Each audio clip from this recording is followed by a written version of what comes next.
Close your eyes.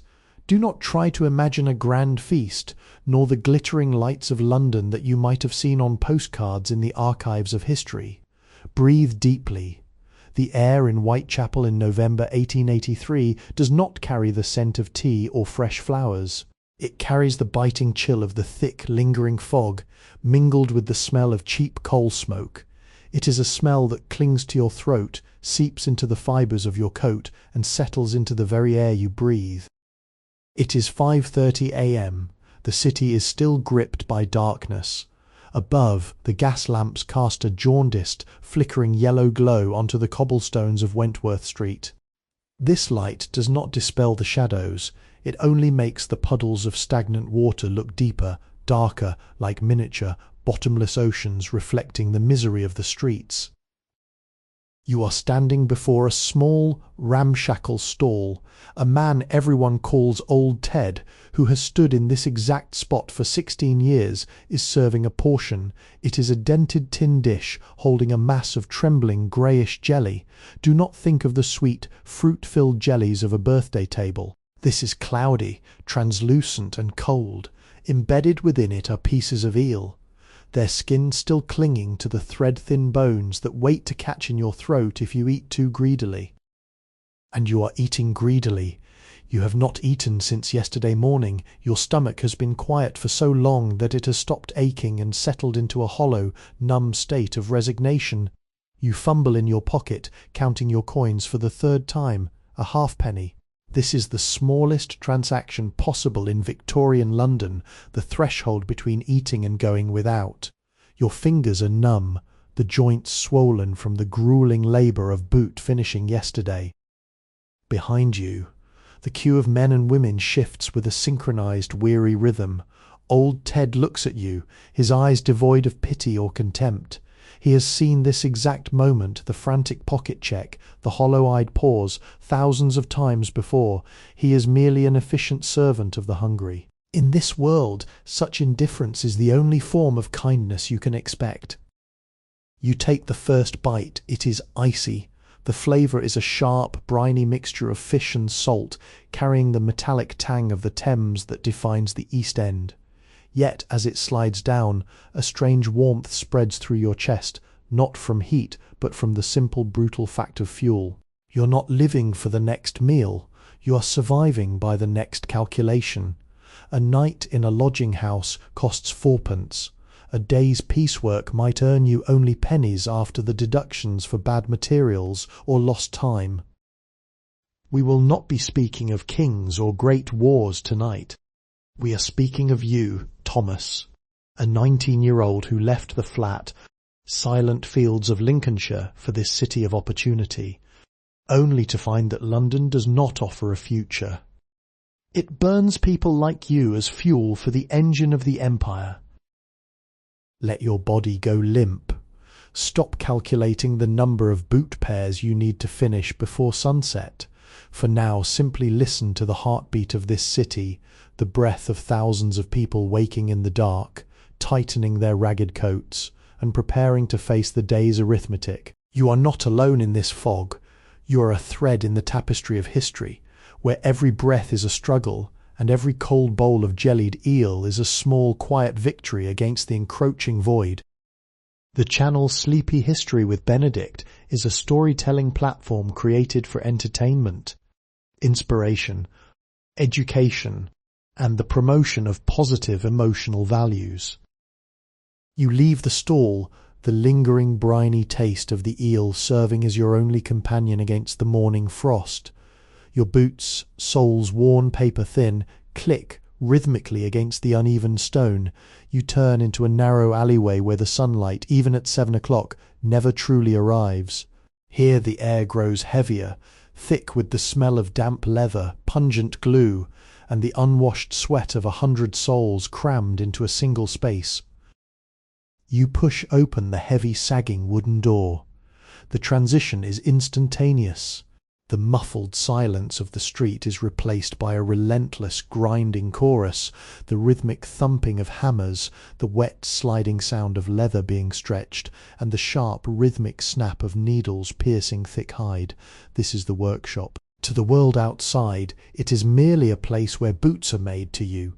It is a cage that measures time in finished pieces rather than hours. Your bench is tucked into the corner, a cramped wooden slab scarred by years of errant knife slips and the constant friction of wax thread. Your supervisor, a man with hands like gnarled tree roots and a temper sharpened by decades of frustration, doesn't look up as you sit. He doesn't need to. He knows exactly how many minutes you have been late. In this room, every minute is a currency, and you have already spent yours. You pick up the unfinished boot. The leather is stiff, cold, and unresponsive. You must soften it, shape it, and stitch it so perfectly that the wearer, some gentleman in the West End who will never know your name, will walk for miles without feeling a single blister. You, however, will be lucky if you don't develop them yourself. You start the process. Your thumb presses into the needle, the skin calloused and tough, acting as a natural thimble. The needle bites through. Pull, tighten, secure. The work is repetitive, mind-numbing and essential. If you lose focus, the stitch goes awry, the leather bunches, and the penalty is a deduction from your already meagre wage. You are trapped in a dance of precision. You think of the fields in Lincolnshire, the vast open horizon where the wind carries only the scent of rain and earth. Here, the only horizon is the edge of your workbench, and the only wind is the draught that cuts through the cracks in the walls. Around you, the others work in a trance. There is no conversation. Words are a luxury that cost energy you cannot afford to waste. You watch the shadow on the floor move, inching slowly across the grime-covered boards. It is a slow, silent countdown toward the evening tally. You pick up the next piece of leather. Your hands move with a muscle memory that has overtaken your conscious thought. You are a part of the machine now. You hear the heavy footsteps of the supervisor pacing the rows behind you. His presence, a low-frequency hum of anxiety in your spine. He stops near the bench beside yours, a sharp gasp, a quiet curse, and the sound of a boot being tossed aside as damaged goods. Your heart quickens. You lower your head, pulling your shoulders in, and focus entirely on the needle in your hand. Just one more stitch. Just one more pair. You're building a path toward the end of the day, hoping that it will eventually lead somewhere else. The clock on the wall, a rusted, temperamental thing, finally shudders into the position of midday. The relentless rhythm of the workshop doesn't stop entirely, but it softens. The rhythmic thumping of hammers slows to a scattered cadence. This is the only moment in the day when the air feels marginally less heavy, though the smell of stale sweat and glue remains a permanent resident. You set down your needle. Your fingers are cramped, vibrating with a phantom ache that mimics the motion of the stitch.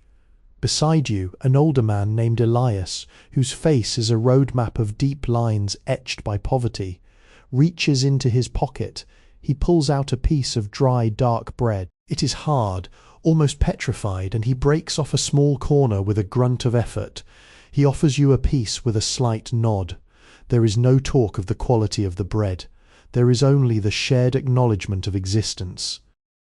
They say the fog is thicker toward the river today, Elias murmurs, his voice a dry rasp that sounds like sandpaper against wood.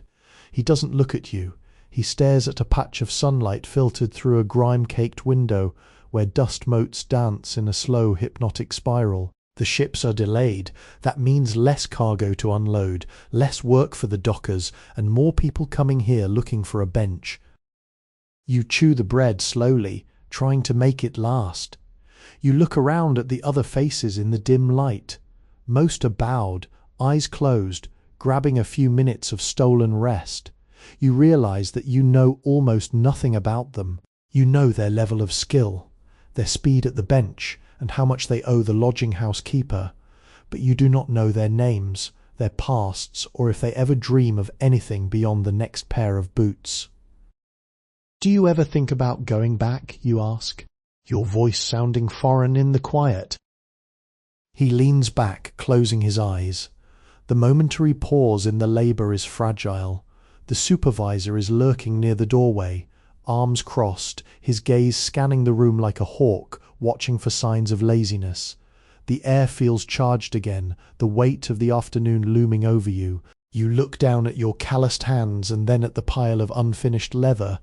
You are a ghost among ghosts, drifting through a life that is measured in scraps and stitches. For a brief second you close your eyes and try to summon the image of the wide open sky in Lincolnshire, but the image is faint, quickly overwritten by the persistent cold reality of the workshop. The afternoon drags on with a grueling leaden pace.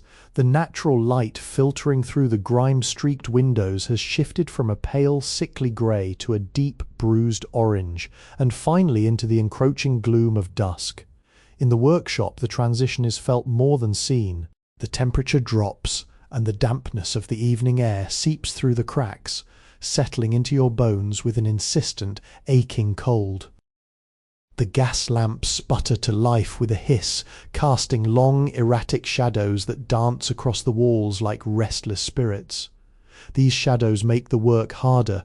The light is inconsistent, flickering, forcing you to squint and strain your eyes to ensure each stitch is true. Your back is a taut wire of tension, and your fingers have become clumsy, stiffened by the persistent cold and the monotonous, repetitive motion that has consumed nearly 12 hours of your life. The supervisor begins his final patrol of the day.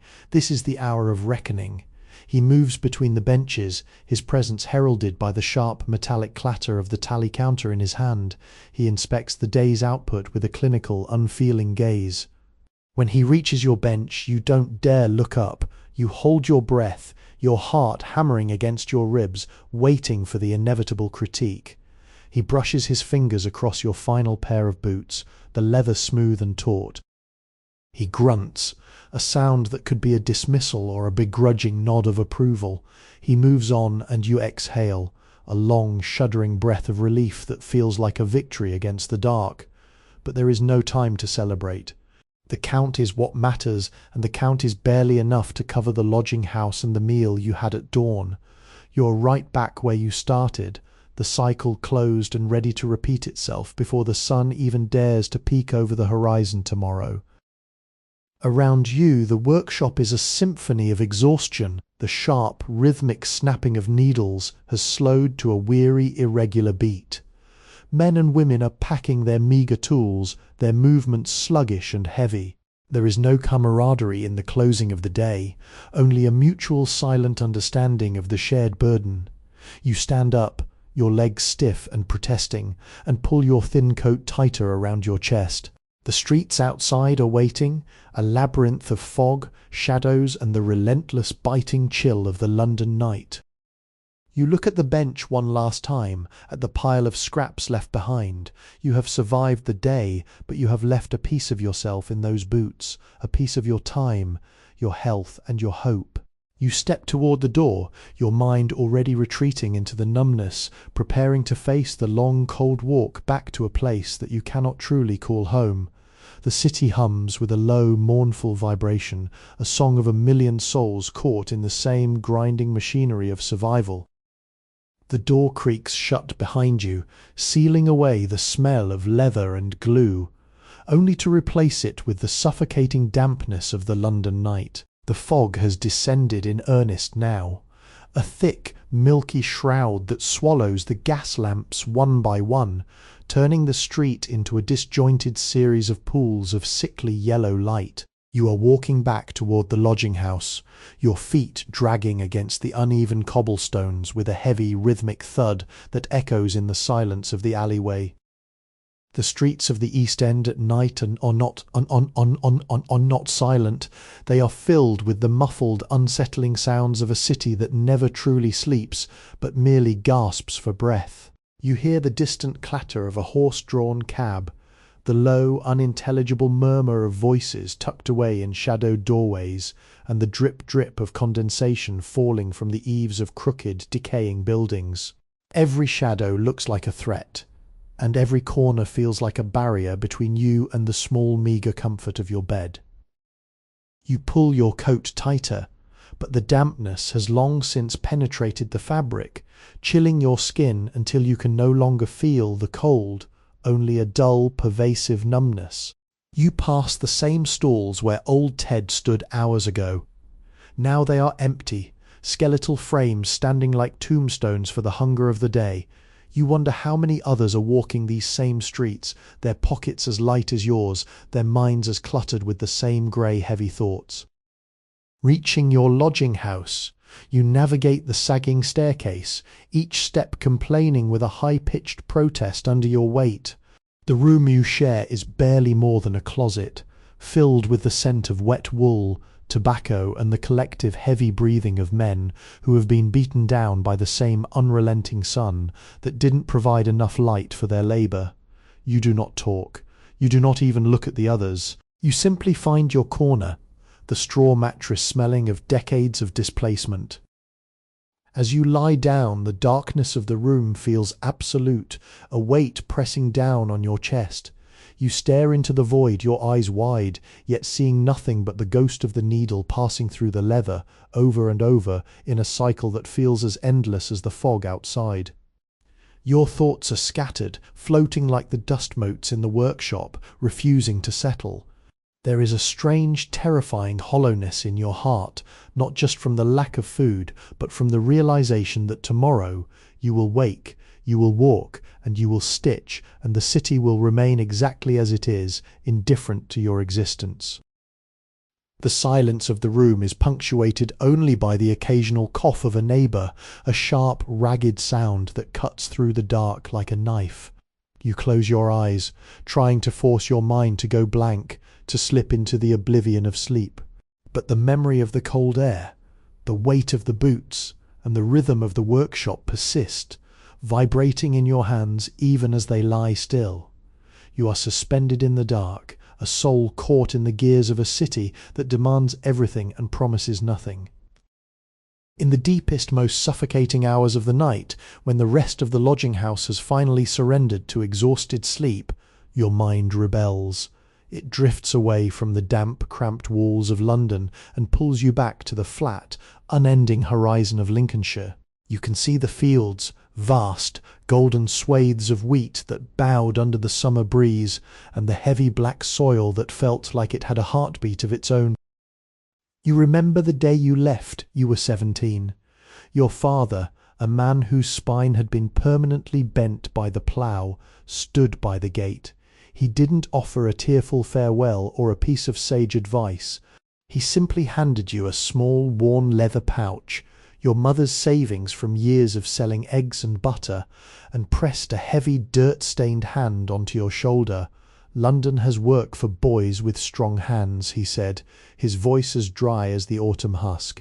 "Don't come back until you have enough to pay the arrears on the cottage." That was the bargain. The weight of it was not on your hands, but on your soul. You were not sent to London to find a life. You were sent as a desperate insurance policy against the eviction that haunted your parents every time the harvest failed.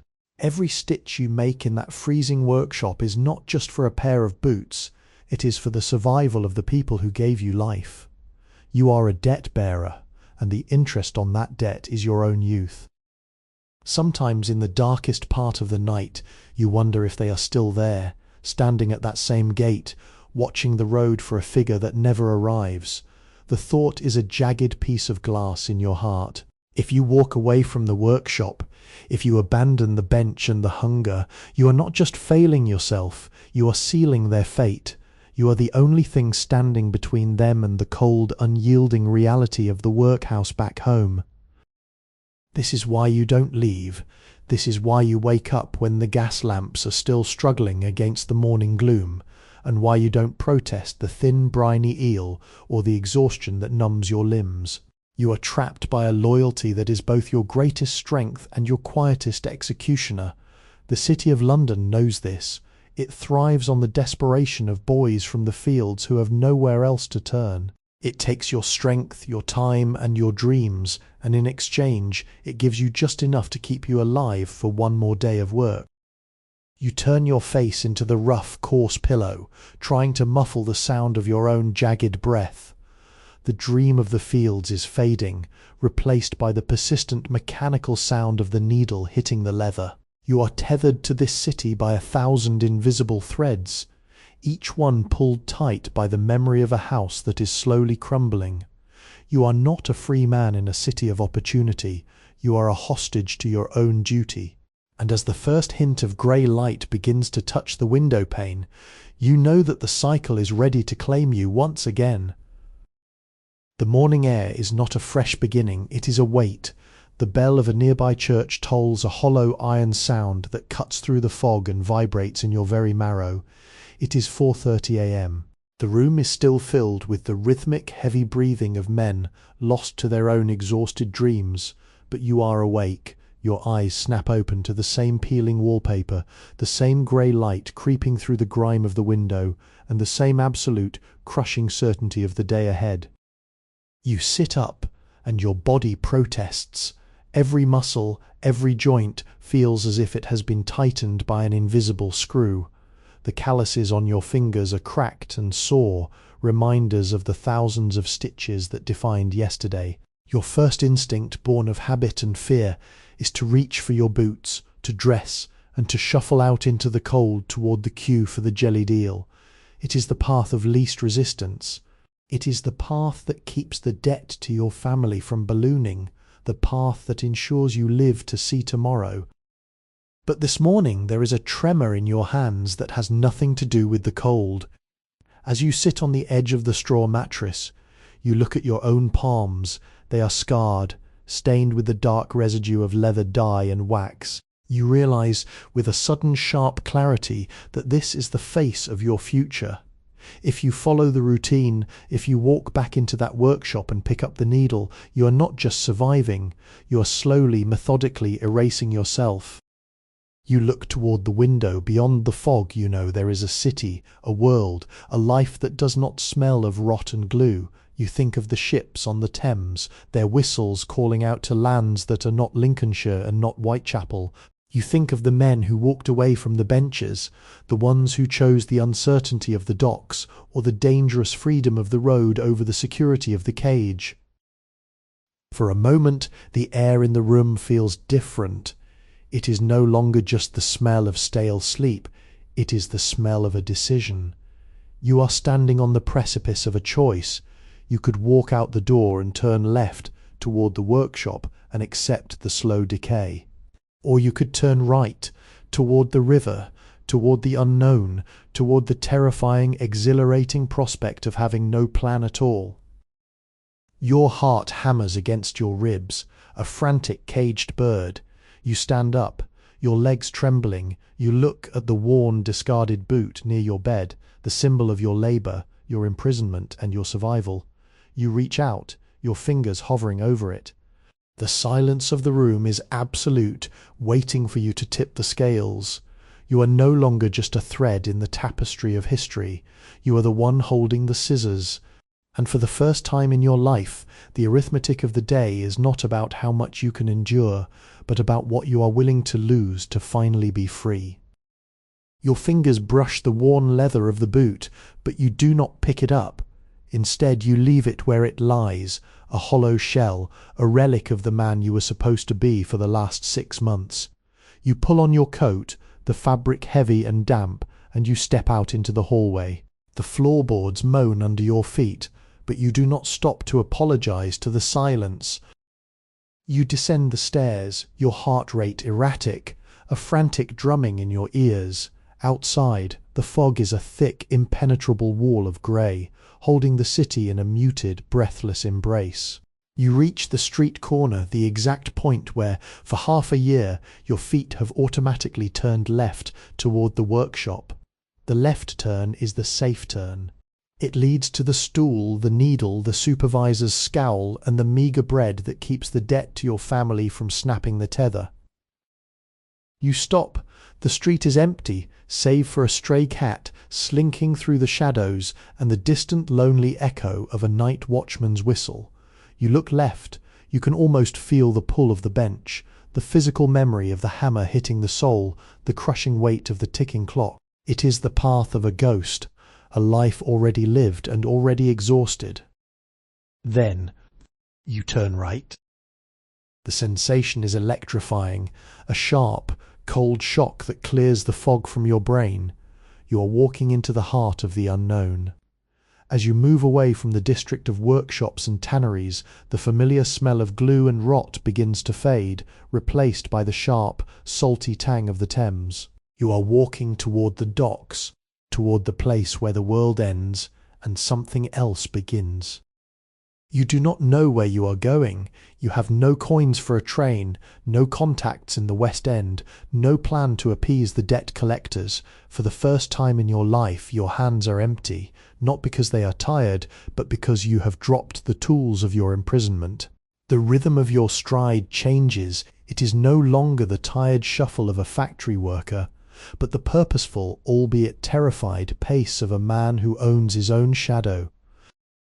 Behind you, the city of London continues its mechanical existence, indifferent to your departure.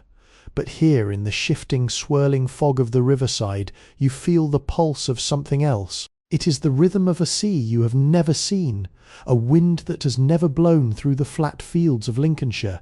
You are a man without a destination, a thread that has broken free from the tapestry. And in this terrifying, beautiful emptiness, you realize that for the first time since you left home, you are finally breathing.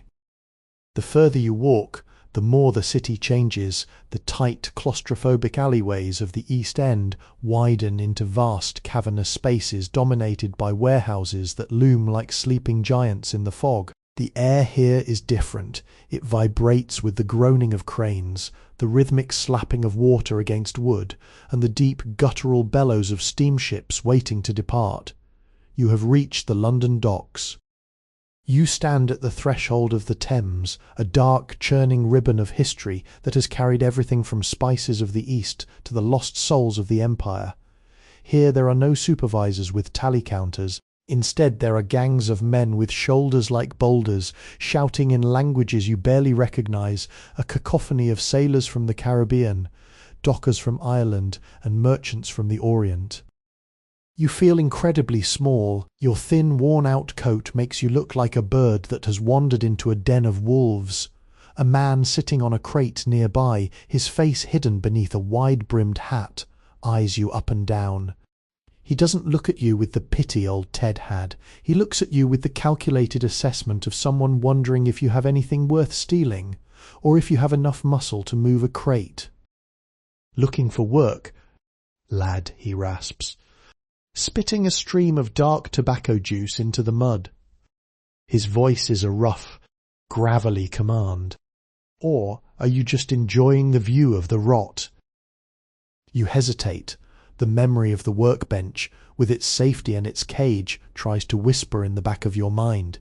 It tells you to go back to find the familiar rhythm of the needle. But then you look past him. You see a massive, rusted ship being loaded with coal, its black plume of smoke rising to meet the grey sky. It is going somewhere. It is leaving. "I'm looking for a place on a ship," you say, your voice steadier than you expected. The man laughs, a hollow, mirthless sound. A ship needs a sailor, not a bootmaker. Can you tie a knot that'll hold a storm? Can you climb a rigging while the sea tries to shake you into the deep? You've got the hands of a soft dweller, kid.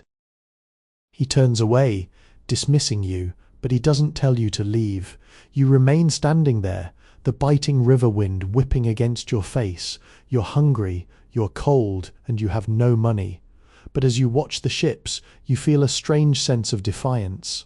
You have survived the workshop. You have survived the debt. You are no longer measuring your life by the stitch. You are measuring it by the tide. You don't know the ropes and you don't have the callouses of a sailor, but for the first time in your life, you are not afraid of what the next hour will bring. You are simply watching, waiting for the gap in the fog where your path will finally open. The man's laughter dies away into the humid, salty air, but the hunger in your stomach remains, a dull, aching reminder that decisions have consequences. You don't walk away. Instead, you step toward a stack of wooden crates labelled with the markings of a trading company from the far corners of the Indian Ocean. The man with the hat watches you, his curiosity piqued. You don't know how to sail, but you know how to work until your muscles burn and your spirit goes numb. That is a skill, a dark, heavy talent you refined in the workshop. You approach the crate. It is heavy, encased in damp wood and smelling of salt and exotic spices. You plant your feet, brace your back and heave. The weight is visceral, a crushing physical reality that pushes the air out of your lungs. For the first few minutes, your body screams. The shift from the delicate, fine movements of boot finishing to the raw, explosive force required to move cargo is a shock. Your back, stiff from months of hunched labour, protests with a sharp, lightning-like pain, but you do not drop it. You have carried the weight of your family's debt, the weight of the workshop, and the weight of your own existence. A crate of spices is nothing compared to that. The man with the hat stands up, his gaze narrowing. He walks over, not to help, but to see if you will break. You don't. You set the crate down with a heavy thud, your breath coming in ragged, steaming gasps. You look up at him, your face flushed, your forehead slick with cold sweat. You are shivering, not just from the exertion, but from the raw, exposed feeling of being alive. "You're a stubborn one," he notes, his tone losing some of its mockery. Most soft-handed boys from the city drop it within the first 10 paces. "What's your name?" "Thomas," you reply, the name feeling strange. Bookers, if you hadn't used it in years. "Well, Thomas," he says, gesturing to the endless rows of cargo waiting on the dock. "If you can move 10 more of those without passing out, there's a loaf of bread and a cup of watered-down ale in it for you. We don't pay in promises here. We pay in sweat." You look at the crates, then at the grey, churning water of the Thames, and finally at the sky, where the fog is beginning to thin, revealing a pale, distant sun. You are exhausted, and your body feels like it is shattering, but for the first time you are not working for a tally counter or a cruel supervisor. You are working for your next meal, and the price is clear, honest, and entirely within your control. You tighten your grip on the wood, ignore the protest of your spine, and reach for the next crate.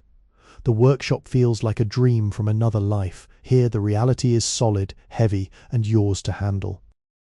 The 10 crates become 20, then 30.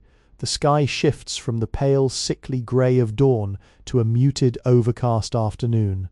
Your muscles have moved past the point of pain and into a dull, rhythmic thrumming that matches the swaying of the ships in the harbour. When you finally stop, your hands are raw, scraped by the rough timber, but you feel a strange, hollow sort of triumph. The man whose name you learn is Silas tosses you a hunk of bread, dark, coarse and dense, and a tin mug of ale that tastes more of river water than barley. You sit on a discarded coil of heavy hemp rope, your back against a cold iron bollard. Around you, the other men of the loading gang begin to congregate. They are a rough collection of humanity. An older man with a silver ring in his ear who speaks of the spice markets in Calcutta, a younger lad with a jagged scar across his cheek who claims to have been a stowaway on a merchant vessel bound for the Americas. They don't ask about your past, and they don't care about your future. They care about whether you can hold your end of a pallet, whether you can be trusted to watch a crate when the foreman isn't looking, and whether you know how to keep your mouth shut when the authorities arrive. In this ecosystem, you are not a bootmaker or a debt-bearer, you are a hand. You've got a steady grip for someone who hasn't spent his life on the water, the man with the silver earring says, leaning back and lighting a short, foul-smelling pipe. The smoke curls into the air, dancing with the mist. Most who come down here looking for a place on a ship are looking for an escape. They think the sea is just a bigger version of the streets, but with more room to hide. You take a bite of the bread, savouring the grit and the salt. You listen to them, to the tales of storms that turned the sky black, of ports where the sun never truly sets, and of the immense, terrifying freedom of the open ocean. It sounds nothing like the flat, silent fields of Lincolnshire, and nothing like the suffocating, grinding silence of the Whitechapel workshop. It sounds like a world that is vast, dangerous, and entirely indifferent to the arithmetic of survival. You realize that you are listening with more than just your ears. You are learning the language of the docks, the unspoken rules that keep the gang moving, and the subtle rhythms of the tides that dictate their lives. You are beginning to understand that the world is not a single closing trap. It is a series of doorways. You have walked through one, and although your hands are stained with coal dust and your back aches in a way that makes you wonder if you will ever stand straight again, you don't feel the phantom pull of the workbench anymore. You feel the pull of the horizon. You aren't just a thread being woven into a tapestry you didn't choose. You are becoming the needle, carving your own path through the heavy, shifting fog of the Thames. As the sun retreats behind the jagged silhouette of the London skyline, the temperature drops sharply, turning the air into a biting mist. The dockworkers gather around a makeshift brazier, feeding it with scraps of wood and discarded packing materials. The flames dance, casting flickering, warm light onto faces weathered by wind and salt. For the first time since leaving the workshop, you feel a sense of belonging not to a family or a duty, but to a community of drifters. The man with the silver earring, who you have come to know as Elias, not the one from the workshop, but a sailor who has seen the world, gestures toward the dark, swirling waters of the Thames. You stare into the fire, the orange embers glowing like the possibilities you never dared to consider. You mention, hesitantly, the flat fields of Lincolnshire, not as a place of debt, but as a place where you once thought the horizon was the end of everything. You describe the silence of the wheat under the summer sun, a silence so profound it felt like a question no one could answer. The sea has a different kind of silence, the younger lad with the scar remarks, pulling his ragged coat tighter. It's a silence that screams. When you're out there, in the middle of a calm night, you realize that you're just a tiny speck on a massive breathing beast. It makes your problems in London seem like toys made of glass. You listen intently, storing their words like precious stones. You ask about the ships, the massive iron-hulled vessels that churn through the waves, the masts that scrape the stars. You learn about the trade winds, the unpredictable currents near the Cape, and the way the sky looks in the southern hemisphere, where constellations you've never seen burn with an alien intensity. The weight of your family's debt still sits in the back of your mind, a cold, sharp reminder, but it feels distant now, like a memory of a storm that has already passed. You are no longer just surviving the day, you are planning for a lifetime. You realize that the arithmetic of your life, the endless cycle of earning to pay, of working to exist, is a game rigged by the shore, but out there on the water the math changes. It's no longer about what you owe, it's about what you can endure, what you can learn, and how far you can go before the tide brings you back or carries you to a new beginning. You look up at the dark, starless sky, the fog obscuring the heavens, and you realize that even though you cannot see the stars tonight, you know they are there. Just like the world beyond the docks, you are finally ready to step off the edge of the known and into the terrifying vast unknown of the deep. The opportunity arrives not with a grand announcement, but with a sharp whistle and the chaotic bustle of the morning tide. Silas approaches you, his face grim, as he jerks a thumb toward a vessel named the North Star, a weathered, iron-hulled freighter that looks like it has swallowed more storms than it has birthed. "The boatswain is down a hand," Silas says, not looking at you. "A fever took one of the lads, and they need someone to haul lines and scrub decks. They don't want a scholar, and they don't want a poet. They want someone who won't break when the wind turns spiteful. You still want that life, Thomas." You look at the ship. It is intimidating, a labyrinth of ropes, heavy chains, and vertical masts that seem to pierce the very belly of the clouds. You think of the workshop, where the horizon was a piece of leather on a bench. Then you look at the sea, where the horizon is a promise. "I want it," you say. The process of joining is brutal.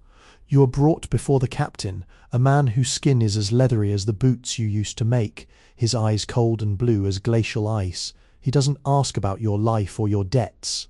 He tests your grip, orders you to haul a heavy anchor chain, and watches in silence as you strain against the iron. Your muscles burn, your lungs scream, and the salt air tastes like blood in your throat, but you do not falter. You are fueled by the memory of the workshop's cage and the knowledge that you have already escaped once. "You've got no sea legs," the captain barks, his voice booming over the sound of the churning water. "But you've got a back that doesn't bend easily. That'll do for now. Get to the rigging. If you fall, you fall. If you freeze, you're useless. Move." You climb. The ropes are icy, coated in the salt spray of the Thames. As you ascend, the world below, the dock, the warehouses, the men, begins to shrink. The fear is a living thing in your chest, a cold, hard knot. You look down, and for a split second, the vertigo threatens to pull you into the dark water. You close your eyes, breathe, and remember the rhythm of the stitch, not the task itself, but the focus, the precision, the way you once controlled the movement of the needle. You apply that same focus to the ropes you pull, tie, and secure, your hands working with a newfound desperate grace. When you reach the top of the main mast and look out, the fog is suddenly gone. The world opens up, not a grey smear of misery, but a vast, terrifying, beautiful expanse of blue and grey, meeting at an infinite line. You are high above the ship, swaying in the wind, and you realize you aren't just a worker anymore. You are part of the ship's heartbeat. You have traded the leather for the rigging, and the debt for the wind. You aren't just surviving, you're finally looking at the world from above. The signal to depart is a deep, resonant blast from the ship's horn, a sound that vibrates through the very bones of the vessel and rattles the teeth in your jaw. The North Star begins to groan, its massive hull shuddering as it detaches from the quay. The heavy ropes that tethered you to the dock are cast off, coiling into the dark water like retreating snakes. For a heartbeat, there is a physical sensation of being pulled back, of the shore reaching out to claim you, but then the gap widens. You stand at the gunwale, watching the London skyline, the city of grime, gaslight, and endless soul-crushing labour, slowly dissolve into the morning mist. It looks small from here, a mere smudge of grey against the horizon. The smells of the city, the coal smoke, the rot of the river, the stale scent of the lodging-house are replaced by the sharp, clean and biting scent of the open sea. It is a smell that tastes like nothingness, like a blank page waiting for ink. Your hands, once raw and stained with the black dye of the shoemaker's trade, are now gripping the frozen, salt-crusted rail. You think of the debt, the cottage in Lincolnshire, and the parents standing at the gate. The guilt is still there, a dull ache in your chest, but it is no longer the suffocating weight it was when you were hunched over a workbench. You realize that you cannot save them by destroying yourself. By becoming something more than a tool, you are creating a possibility that didn't exist before. The ship picks up speed, the vibration changing from a mechanical thumping to a steady, rhythmic surge as it meets the tide of the estuary. The water turns from the muddy brown of the Thames to a darker, more brooding green. You are entering the realm of the deep, a place where the rules of the workshop, the time cards, the penalties, the cold arithmetic of survival have no meaning out here. The only law is the wind, the waves, and the strength of your own resolve.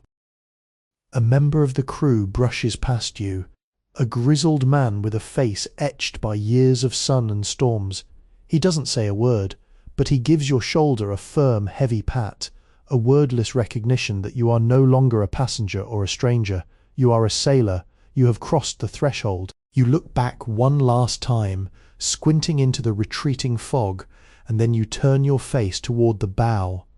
The unknown is waiting, vast and terrifying and wide, and for the first time in your life you aren't running away from something, you're finally running toward the rest of your life. The first few days at sea are a baptism of instability. Your body, long accustomed to the rigid, stationary floor of a workshop, rebels against the constant rhythmic pitching of the North Star. Everything you thought you knew about balance is stripped away. You spend your nights clinging to the edge of your narrow bunk, your stomach churning in sympathy with the deep, rolling swells of the English Channel, and your days learning to walk as if you're part of the deck itself. It is a strange, disorienting education. When the ship rises, you rise. When it dips, you dip. You must learn to anticipate the movement before it happens, adjusting your weight with a fluid, unconscious grace that takes the place of the rigid tension you once held in your shoulders. The constant thundering noise of the city, the shouting, the grinding, the eternal hum of industry is gone, replaced by the relentless hypnotic rush of water against the hull and the whistling of the wind through the rigging. In this silence, you find that your mind begins to unravel the knots of anxiety you carried from Whitechapel. Without the ticking of a clock to measure your worth, without a supervisor to demand your time, you are forced to confront the stillness of your own company. You spend your watches high in the crow's nest or hauling lines on the deck, staring out at a world where the horizon is a perfect uninterrupted circle. You find a new kind of rhythm, not the frantic pace of the pieceworker, but the slow, measured pulse of the sea. When you look at your hands, the calluses from the needle are slowly being replaced by the rough, toughened skin of a man who handles ropes and iron. The pain of your back and the exhaustion of your limbs have transformed into a functional, lean strength. You are becoming a creature of the elements, shaped by the spray of salt and the cold, bracing air. One night under a sky so thick with stars it feels as if you could reach up and brush them away like dust. You realize you have stopped calculating. You aren't counting the coins you've earned, nor the days since you left, nor the debt that waits in the silence of Lincolnshire. You are simply present. The vastness of the ocean acts as a mirror, reflecting a version of yourself you had long ago suppressed. A person who is not defined by their utility, but by their capacity to simply exist within the wild, beautiful unpredictability of the world. The shift is subtle, but it is final. You are no longer the thread, you are the fabric. The sea does not announce its anger with warnings, it simply shifts. The rhythmic rolling that had become your lullaby turned into a violent, sickening heaving. The sky, once a canvas of brilliant stars, was consumed by a suffocating, bruised blackness that seemed to press down on the masts. The wind began as a low moan, then deepened into a roar that sounded like 1,000 hungry beasts. The North Star shuddered as a massive wall of water slammed into the bow. You were thrown against the bulkhead, the impact knocking the wind from your lungs on deck. The world had turned into a chaotic nightmare of freezing spray, blinding rain, and the deafening shriek of the gale. The ropes in the rigging vibrated with such intensity they emitted a high-pitched harmonic whine that pierced through the thunder. "Man the lines!" the boatswain screamed, his voice barely audible over the gale. "Secure the cargo." You didn't hesitate. You didn't think of the debt or the workshop or the safety of the shore. You moved with a primal, instinctual focus. You scrambled across the slick, tilting deck, your fingers digging into the hemp and iron, your body braced against the terrifying slant of the ship. Every time a wave broke over the railing, you were buried in a deluge of ice-cold brine, gasping for breath as you fought to keep your footing. This was no longer a matter of labour, it was a battle for survival. You were lashed by the wind, blinded by the salt, and buffeted by the sheer, overwhelming power of an ocean that did not care if you lived or died. Yet in the heart of this chaos, a strange clarity took hold. You realised that all the fear you had felt in the workshop, the fear of the supervisor, the fear of hunger, the fear of an empty pocket, was artificial. It was a man-made fear. This, however, was real. You reached a loose line that was flailing dangerously in the wind, threatening to whip across the deck and shatter anyone in its path. You threw your weight against it, your boots skidding on the wet timber. You shouted a wordless challenge to the storm, your muscles straining to their breaking point. For a moment, the ship dipped so sharply that the rail disappeared beneath the churning white foam, and you were dangling over the abyss of the sea.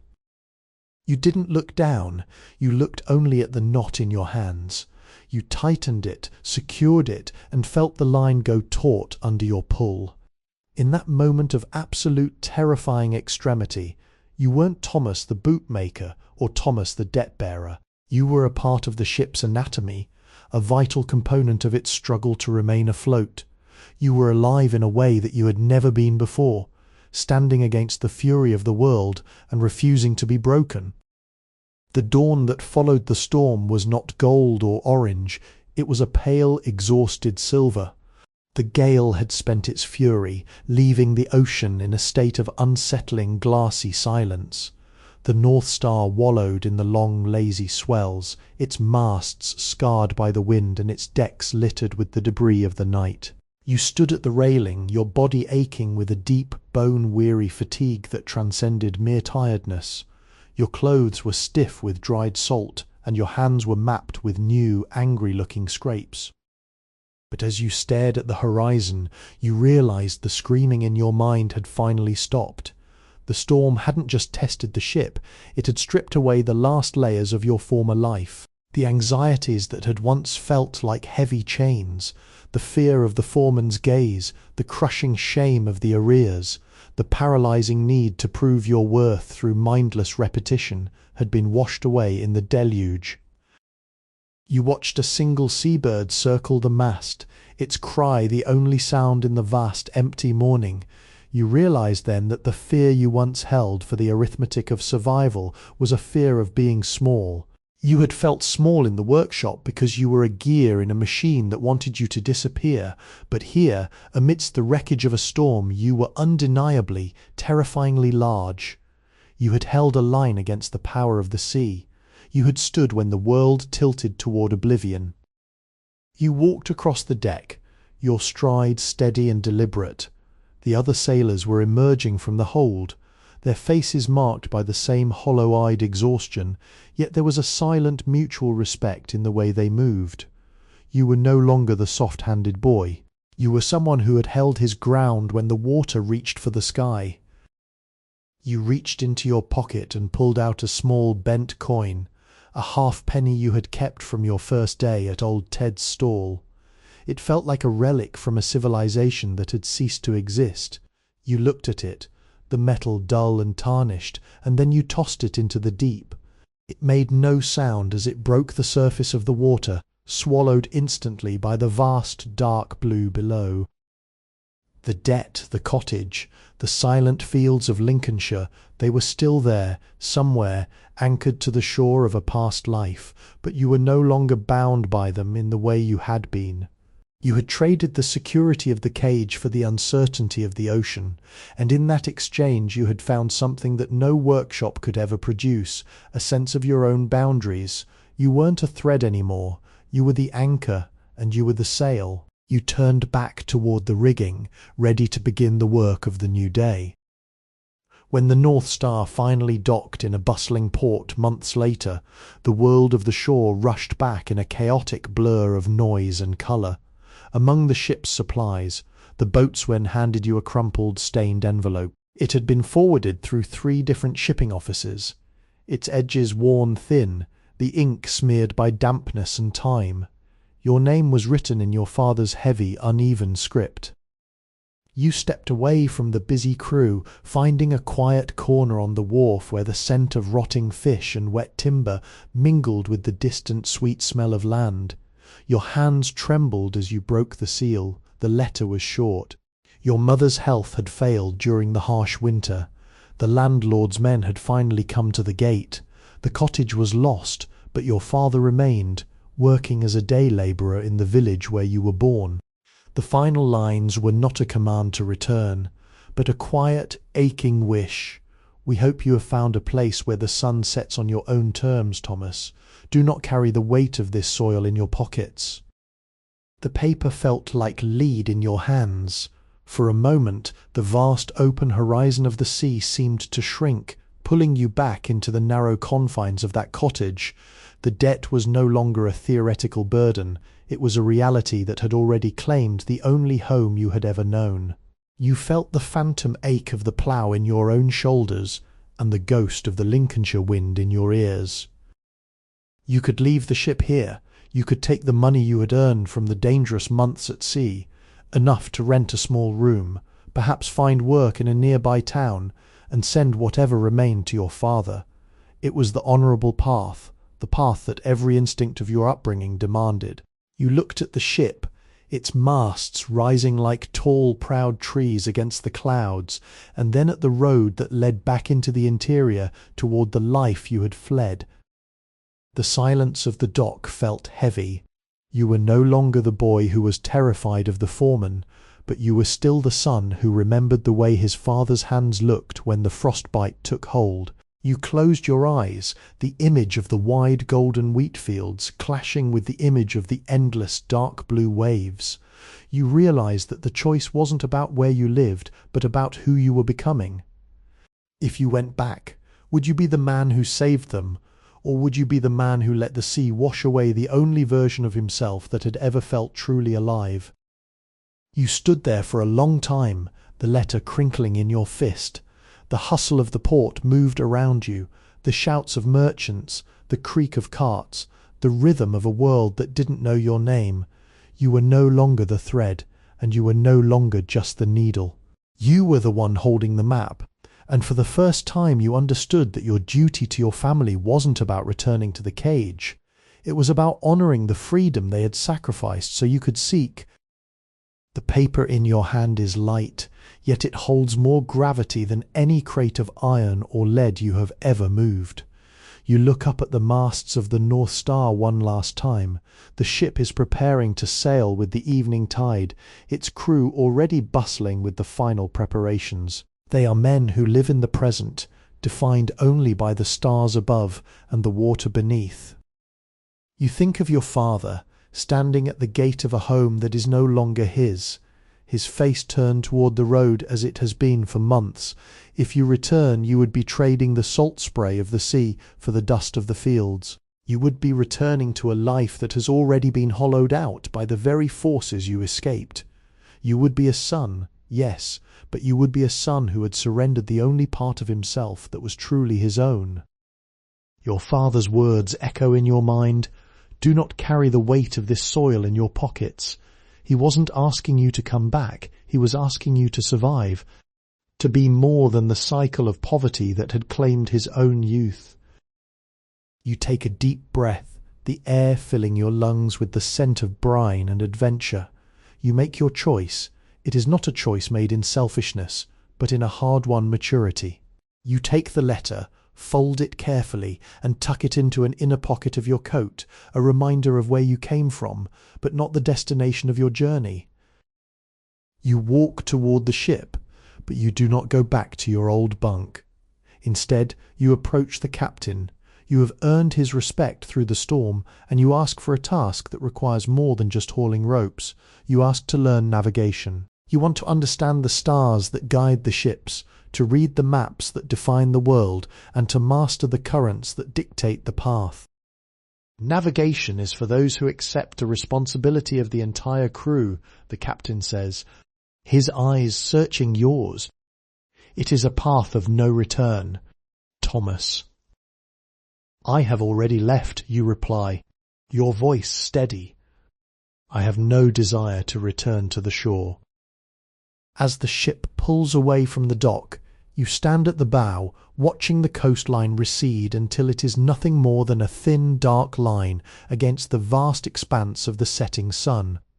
You feel the ache of loss, a sharp, familiar pang of grief for the home that is gone and the life you left behind. But beneath that, there is a profound, unshakable peace. You are not a ghost haunting a past you cannot change. You are a man carving a future you are finally brave enough to claim. The sea is infinite, and for the first time you realize that you are too. Years have passed since you last felt the dry, suffocating soil of Lincolnshire beneath your boots. You are no longer the apprentice of the ropes. You are a navigator. Your hands now map the stars with the same precision you once used to stitch leather.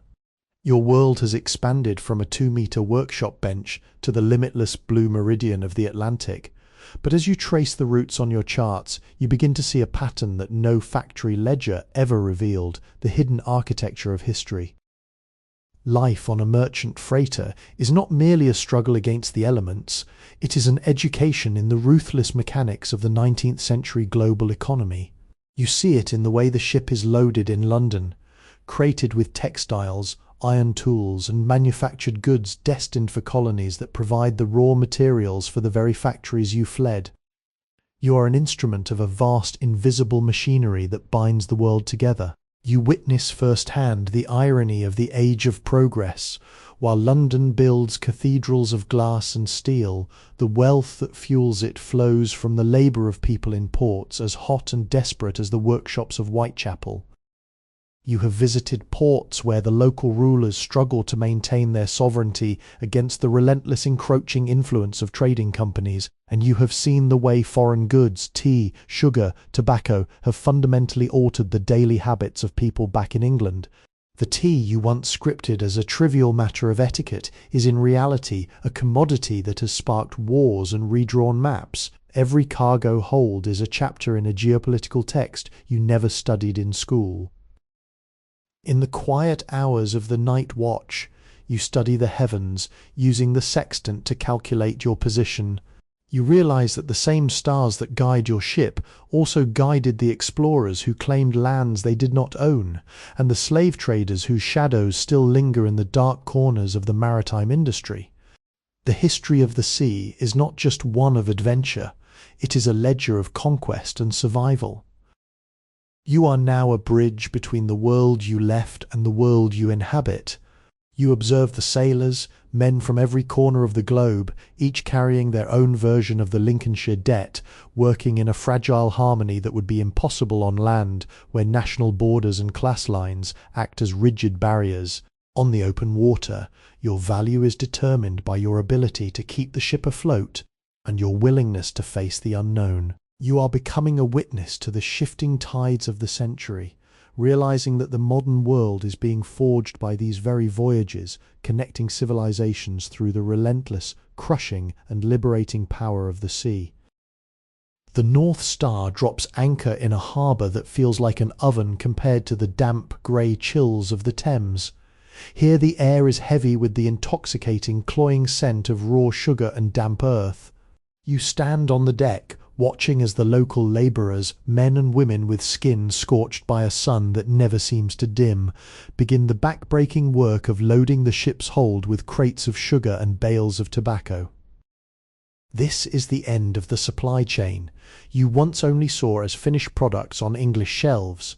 Back in London, the sugar was a symbol of domestic refinement, a centrepiece for the tea tables of the wealthy. Here you see the reality, the plantation system, a sprawling apparatus of coercion that strips the land of its vitality and its people of their autonomy. You watch a British overseer dressed in pristine white linen that remains mockingly clean despite the heat, bark orders at men who possess nothing but the calloused strength of their own bodies. You notice how the social hierarchy of the port mirrors the rigid structures of the English workshops, yet here it is amplified by the brutal, undeniable divide of race and colonial power.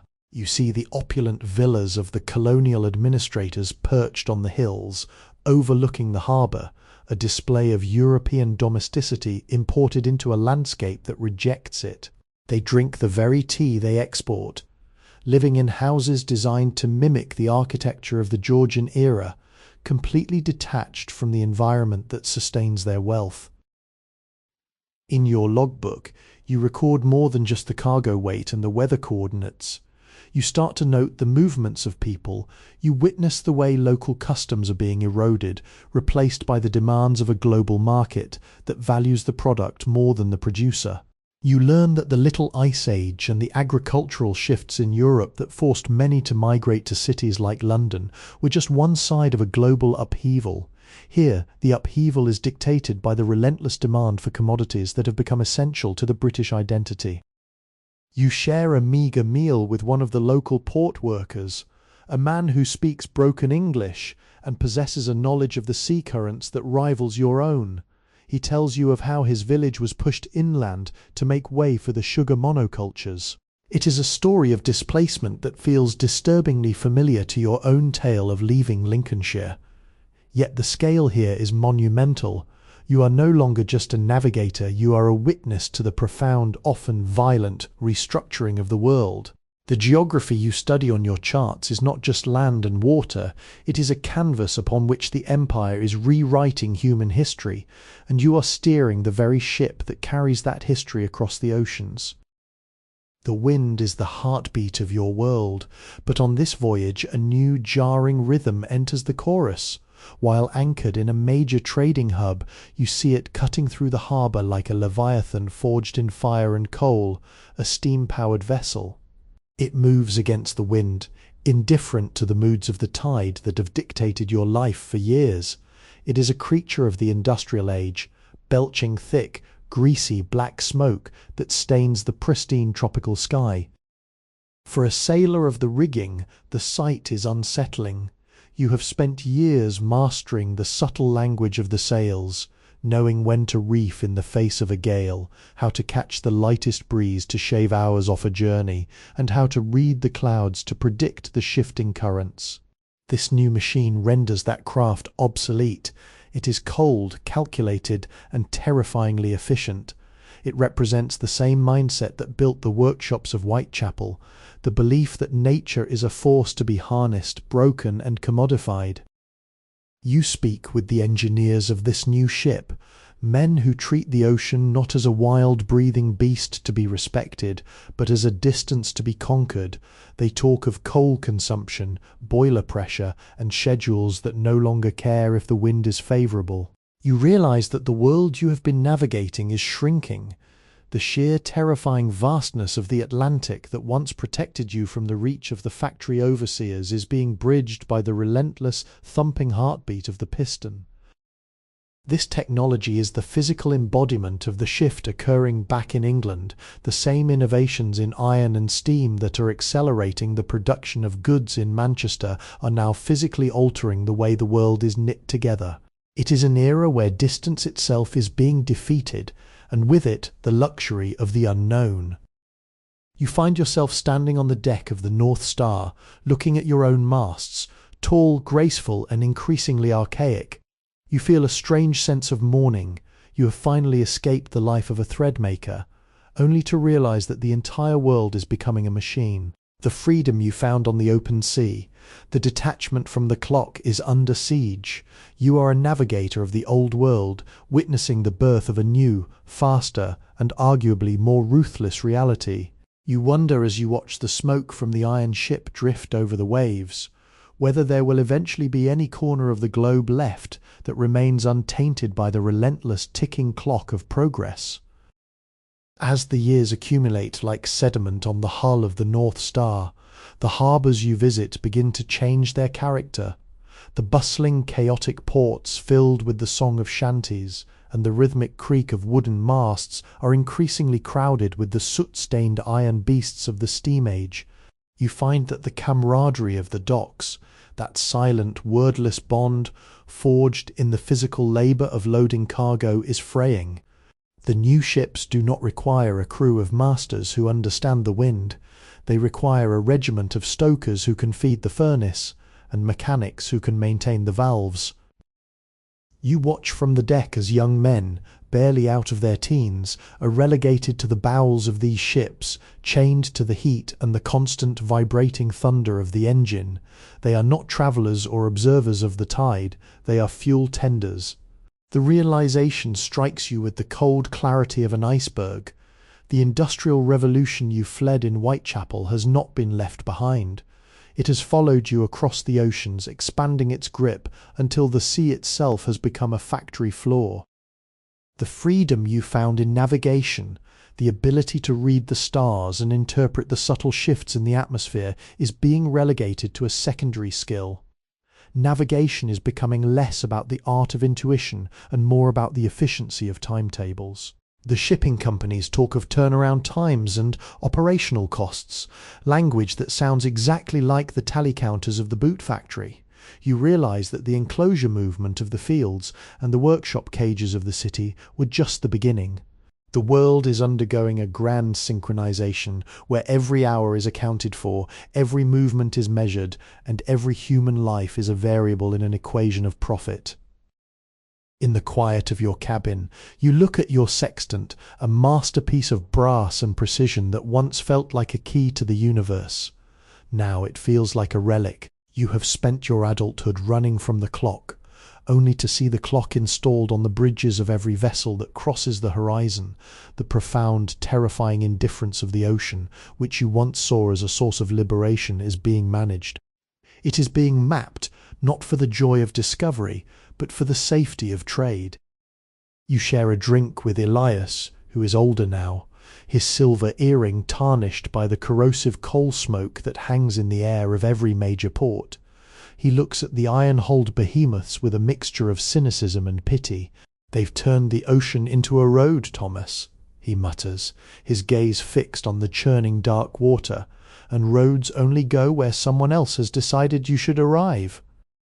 You realize then that your own journey, the escape from Lincolnshire, the years of hard-won knowledge, the transformation from a pieceworker to a navigator, has been an attempt to define yourself outside of the system, but the system is pervasive. It is not just in the bricks of the city, it is in the very steam that drives the modern world. You are a man out of time, clinging to the fading art of the sail in an age that prizes the mindless power of the piston.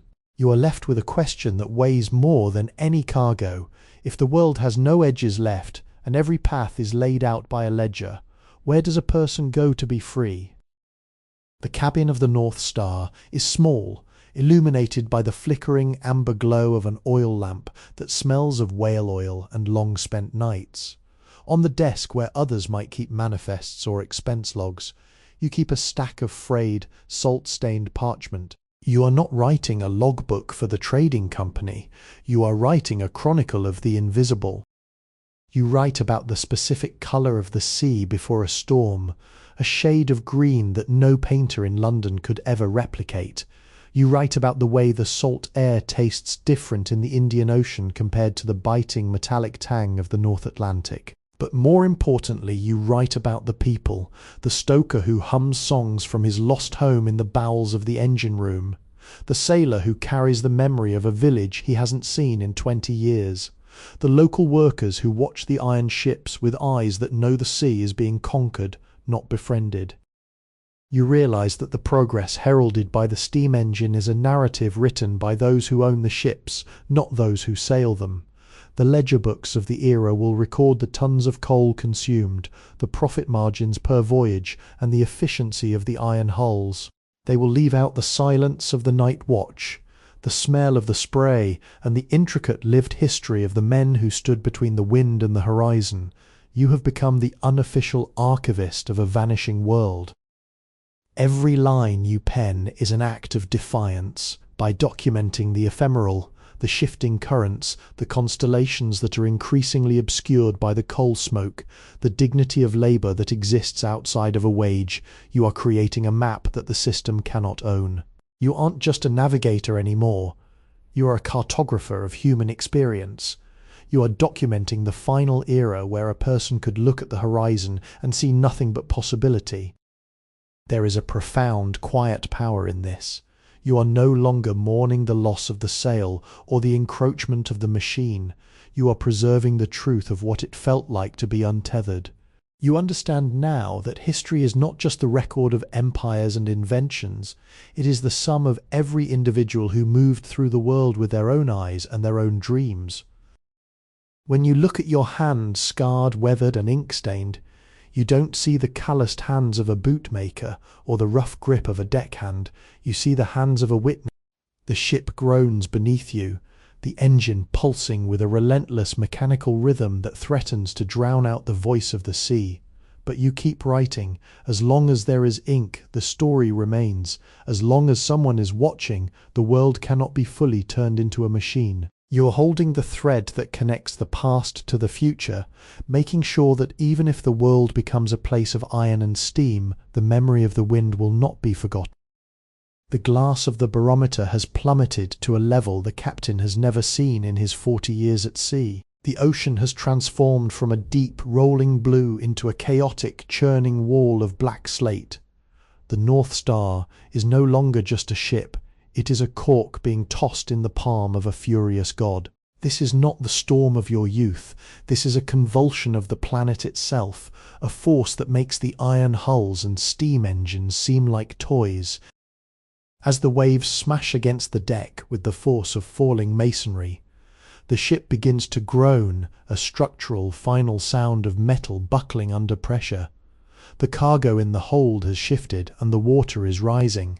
The crew is abandoning the upper decks, scrambling toward the lifeboats as the captain gives the order to abandon ship. You find yourself in your cabin, the lamp flickering and dying. Your hand rests on the leather-bound stack of parchments, your life's work, your chronicle of the sea, the only map of the untouched world left in existence. They are heavy, bound in damp cloth, and they represent every ghost you have encountered, every sunrise you have witnessed, and the truth of a life lived against the ledger. The ship tilts at a sickening angle. Through the porthole you see the ocean rearing up like a mountain of foam. You have only moments to carry the journals, is to lose your ability to climb the rigging, to swim, to hold on to the lifeboat ropes. To leave them is to survive, but to let the record of your era vanish into the abyss, becoming nothing more than fish, food and silt. For a heartbeat, you think of the bootmaker's bench in Whitechapel. You think of how easily your father's life was erased by the landlord and the debt. The world loves to erase the stories of those who labour, turning them into statistics or footnotes. If you lose these pages, you're just another sailor who disappeared in a storm, a name on a casualty list that will be forgotten by the next tide. You secure the journals inside a waterproof casing, lashing it to your own chest, with the same precision you once used to secure the rigging. You know that you might not make it to the lifeboat with this weight. You might be dragged down by the very words you wrote. But as you emerge from the cabin and the icy spray hits your face, you feel a strange, fierce joy. You aren't just saving history. You're taking it with you. You are the vessel now. You are the archive. You step out into the roaring darkness, not to run away, but to bear witness to the end of the old world and the beginning of whatever story comes next. The silence that follows the storm is not peaceful. It is heavy, thick with the smell of brine and splintered timber. You wake with your face pressed into coarse white sand. Your lungs burn, your limbs feel like lead, and the world is a kaleidoscope of blurred light and crashing surf.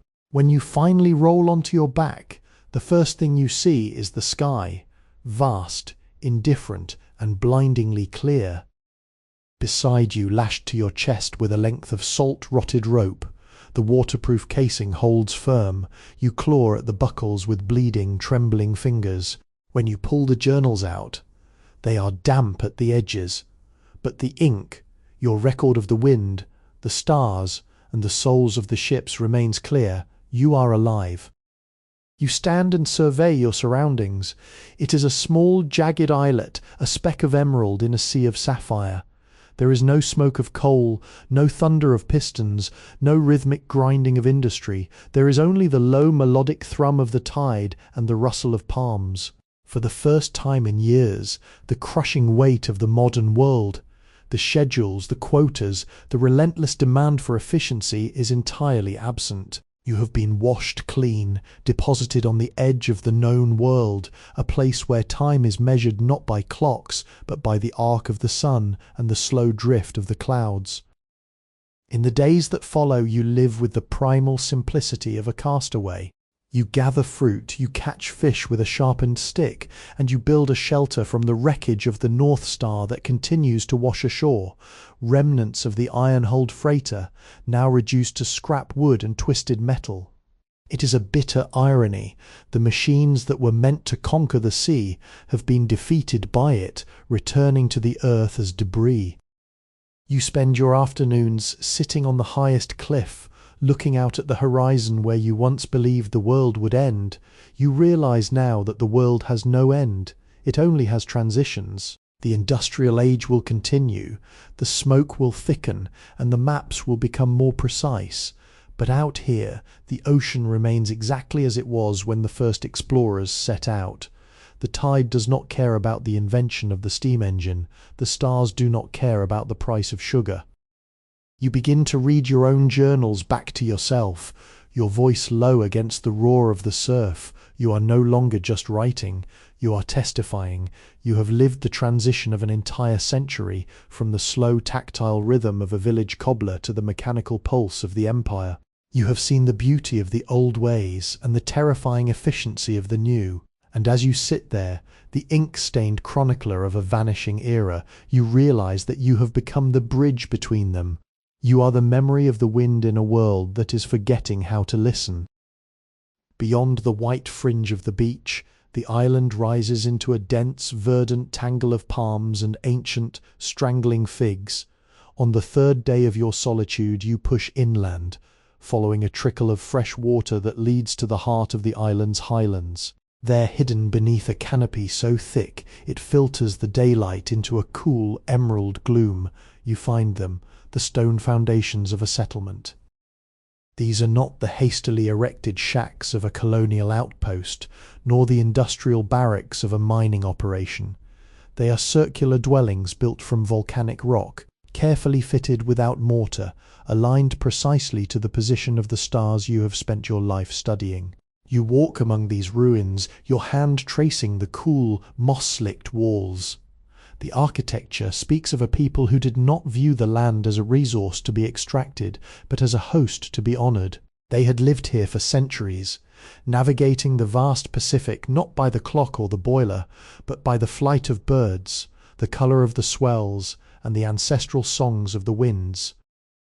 You find fragments of pottery and intricately carved shells, the tools of a life that valued utility and beauty in equal measure. There is no evidence of hoarding, no grand monuments to individual power, only the communal hearths and the shared spaces that suggest a life defined by kinship and cycle. It is a mirror to the Lincolnshire of your childhood, yet deeper, older and far more resilient. This society had not been broken by the Little Ice Age or the industrial greed of the empires. It had simply faded or perhaps retreated, leaving behind these silent markers of a life lived in rhythm with the earth. Sitting among the ruins, the weight of your own chronicles feels different. You had been documenting the encroaching darkness of the steam age, the way it erased culture, replaced muscle with iron, and time with debt. But here you see the foundation of a deeper history, one that suggests human life does not have to be a race toward exhaustion. You realize that your own journey from the bootmaker's shop to the navigator's deck was a long, painful circle back to this realization. The progress you had fled was merely a temporary, violent flicker in the long, ancient timeline of human existence. As the sun sets, casting long amber shadows through the stone ruins, you open your journals, you stop writing about the smoke, the coal and the iron hulls.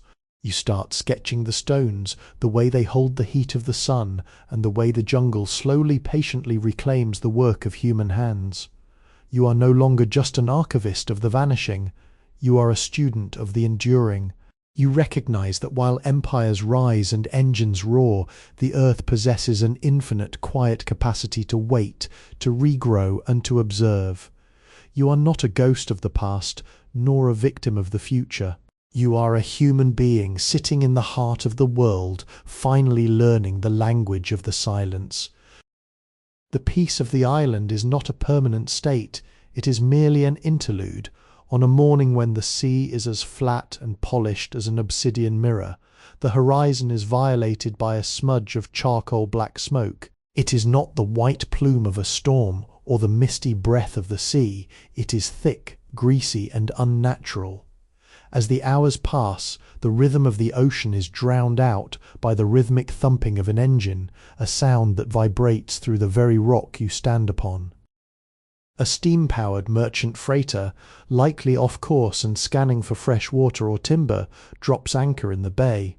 You watch from the shadows of the palms as a small landing boat is lowered. They are men in uniforms of blue and brass, their movements efficient, loud, and entirely oblivious to the sacred geometry of the ruins you have spent the last week studying. They are surveyors of the empire, sent to chart the uncharted, to categorize the island's resources, and to bring this quiet corner of the world into the ledger of global trade.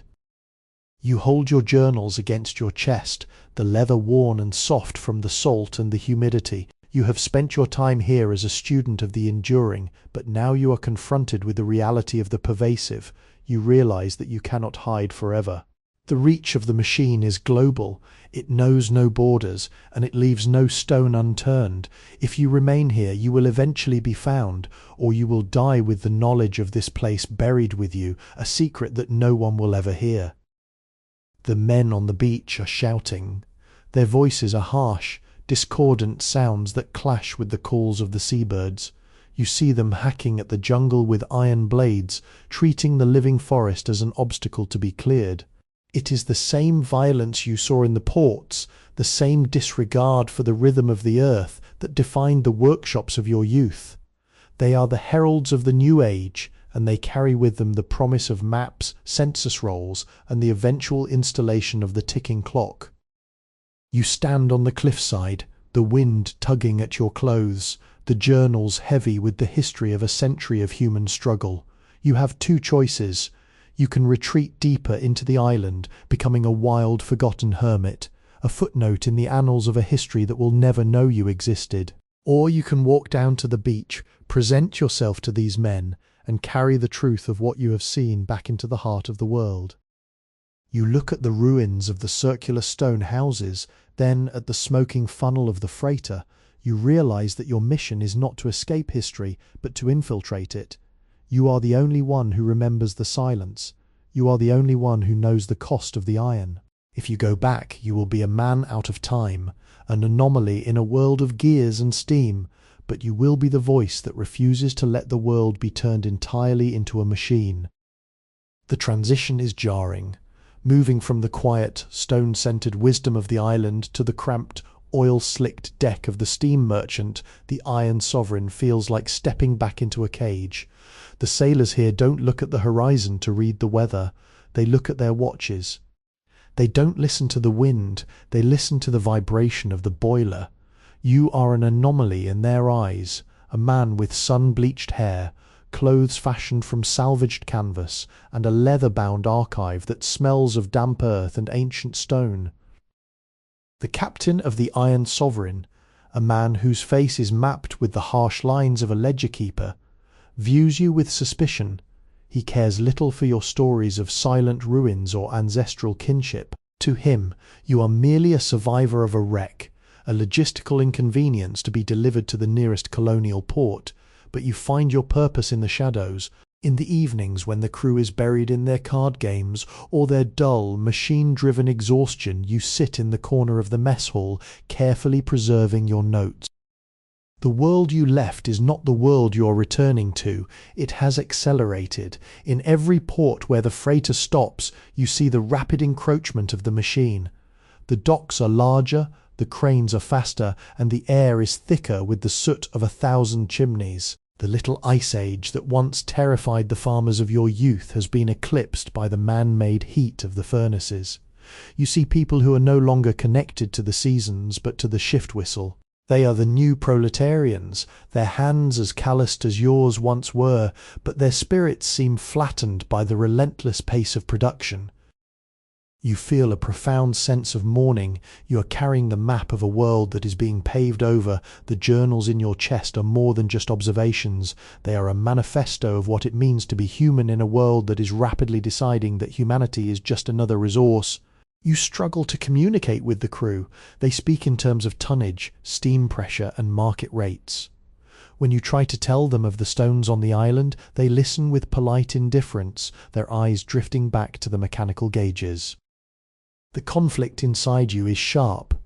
Part of you wants to leap back into the sea, to drown the journals and the history they contain, and let the future happen without your interference. But you know that to do so would be to grant the machine a final victory, the total erasure of the memory of what came before. You are the only person left who understands that the progress they worship is not an end in itself, but a transformation, one that comes at the cost of our connection to the living, breathing earth. As the ship approaches the fog-choked, coal-blackened coastline of Britain, you realize that you cannot be a hermit anymore. You are a ghost returning to a world that has forgotten its own foundation.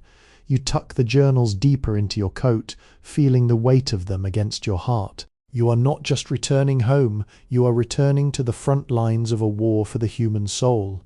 You are a man with a weapon, and that weapon is nothing more and nothing less than the memory of the wind. London does not greet you, it consumes you as you step off the gangplank and into the swirling, yellow-tinged fog of the Thames. The air tastes of sulphur and coal dust, a choking departure from the salt-cleansed winds of the open ocean. The city is louder than you remember, a discordant symphony of iron wheels on cobblestone, the clatter of steam hammers, and the desperate shouting of 1,000 souls clawing for a living in the shadow of the factories. You walk through the streets of Whitechapel, and for a moment the years of navigation and the silence of the island feel like a fever dream. The misery here is more organised, more pervasive. The workshops have expanded into massive monolithic structures of soot-stained brick, their chimneys acting like jagged teeth biting into the grey sky. You see men and women pouring out of the gates at dusk, their faces etched with the same hollow exhaustion that haunted your father. They are not citizens of a kingdom, they are components of a system that treats their exhaustion as a necessary overhead cost. You find your way to a small, cluttered printing house tucked away in a narrow alley, a place where the smell of ink and old paper offers a faint, comforting echo of your journals. You don't seek work as a cobbler or a labourer, instead you seek the presses, the owner, a man whose eyes are dimmed by decades of reading by candlelight, looks at your weather-beaten face and the strange hand-bound volumes you lay on his desk. He expects blueprints for some new mechanical contraption or a merchant's shipping manifest. Instead, he finds the sketches of volcanic stone, the observations of the stars, and the raw, unvarnished history of a life lived in defiance of the ledger. "This is not a travelogue," he notes, his voice dry. "This is an indictment." You realize he is right. You have written a history that is inherently subversive. By documenting the rhythm of the tides, the wisdom of the islanders, and the slow, majestic pace of the natural world, you are implicitly criticizing the frantic, linear, and destructive pace of the industrial present. You are telling the story of what was lost, not just in terms of land or heritage, but in terms of the human spirit. You see posters plastered on the walls of the city, advertising new railway routes and imperial expansion, calling for men of industry to conquer the world's resources. Your journals are the quiet, insistent counter-narrative. You begin to understand that your return is not a homecoming, but a declaration of war. You have brought the sea into the heart of the furnace as the presses begin to turn, a rhythmic mechanical thud that feels like a heartbeat. You watch the first pages of your life's work emerge. You are finally, after all these years, turning the ocean into a voice that the city might actually hear. The question is, will they listen to the wind, or will they only hear the noise of the machines? The pamphlets titled The Horizon's Witness begin to circulate in the coffee houses and the dimly lit taverns where the working class gathers to escape the oppressive heat of the day. They do not contain grand political theories or calls for riots. They contain descriptions, the smell of the pristine ocean, the geometry of the island's stone houses, and the quiet dignity of a life not measured by the clock. To the ears of those who have known nothing but the screech of the factory whistle, these words act like a cool draught of air in a stifling cellar. But you have touched a nerve. The establishment, a network of merchant princes and factory owners whose wealth relies on the very system you critique, does not take kindly to being reminded that there is an alternative to their hegemony. The printing house where your work is born is visited by men in charcoal suits. Men who do not carry coal but carry orders. They are not censors of literature, they are architects of consensus. They view your journals as a dangerous contagion, a reminder that the worker is not merely a cog, but a human being with the capacity to dream of something else. "The ocean is a vast place, Mr. Thomas," one of them says, his voice as smooth and steady as a piston. "It is a pity you didn't stay there. The world you describe in these pamphlets doesn't exist. You're peddling fairy tales to men who need to be focused on their production quotas. If you continue to print these distractions, we will ensure that your archive finds its way into the incinerator, and perhaps you along with it." They are not just threatening you, they are trying to redefine reality itself. They are telling you that the world of the machine is the only reality, and that any memory of the wind, the tides, you stand your ground, the damp chill of the London night seeping into your bones. You think of the island, the way the stars looked when there was no coal smoke to obscure them. You think of the sailors who died at sea and the families who lost their homes to the debt. You realize that this confrontation is the true storm. The gale that nearly took your life on the ocean was a test of survival, but this is a test of character. You look them in the eye, and for the first time you don't feel the fear that once paralyzed you in the workshop. You have navigated the Atlantic in the face of the apocalypse. You are not going to be intimidated by a man in a suit. "You can burn the paper," you reply, your voice steady, echoing with the authority of the deep sea. "But you cannot burn the fact that I saw it, and as long as one person knows that the world was once different, your machine is not absolute." The men look at each other, confused by your lack of trembling. They don't understand that you have already let go of the need for their approval. They retreat into the fog, but you know this is only the beginning. You have sparked a flicker of light in a city built on shadow, and you know that in a place this dry, a single spark is all it takes to start a fire. The threat in the alleyway fails to silence you. Instead, it acts as a catalyst. Your words once whispered in taverns begin to appear in chalk on the brick walls of the East End. The horizon's witness is being copied by hand, passed from worker to worker, tucked inside lunch pails and worn coat linings. You are no longer just an author, you are the architect of an awakening. You walk through the streets, but you are not the same man who left Lincolnshire in desperation. You see the city with new eyes. You watch a group of young chimney sweeps pause in their work, one of them reading a tattered page of your journals to the others. Their faces, usually clouded by the grime of their trade, brighten with a fleeting, beautiful clarity. They aren't looking at the soot, they are looking at the sky. That look, that momentary defiance of their reality, is the most powerful thing you have ever witnessed. The establishment begins to panic. They try to counter your narrative with their own, posters promoting the glory of progress, rallies advocating for longer hours to build a stronger empire, but they are fighting a battle they cannot win. You have given the people something they did not know they lacked, a sense of time that is not measured by the clock. You have given them the horizon. In the coffee houses, debates rage. People are no longer just discussing the price of bread or the conditions of the mines, they are discussing the nature of existence. Is this all there is, they ask? Is a man merely a battery for an engine? These questions are more dangerous to the factory owners than any organized strike. Strikes can be suppressed with force. Ideas, once they have taken root in the imagination, are nearly impossible to excise. You hold secret meetings in the back of the printing house.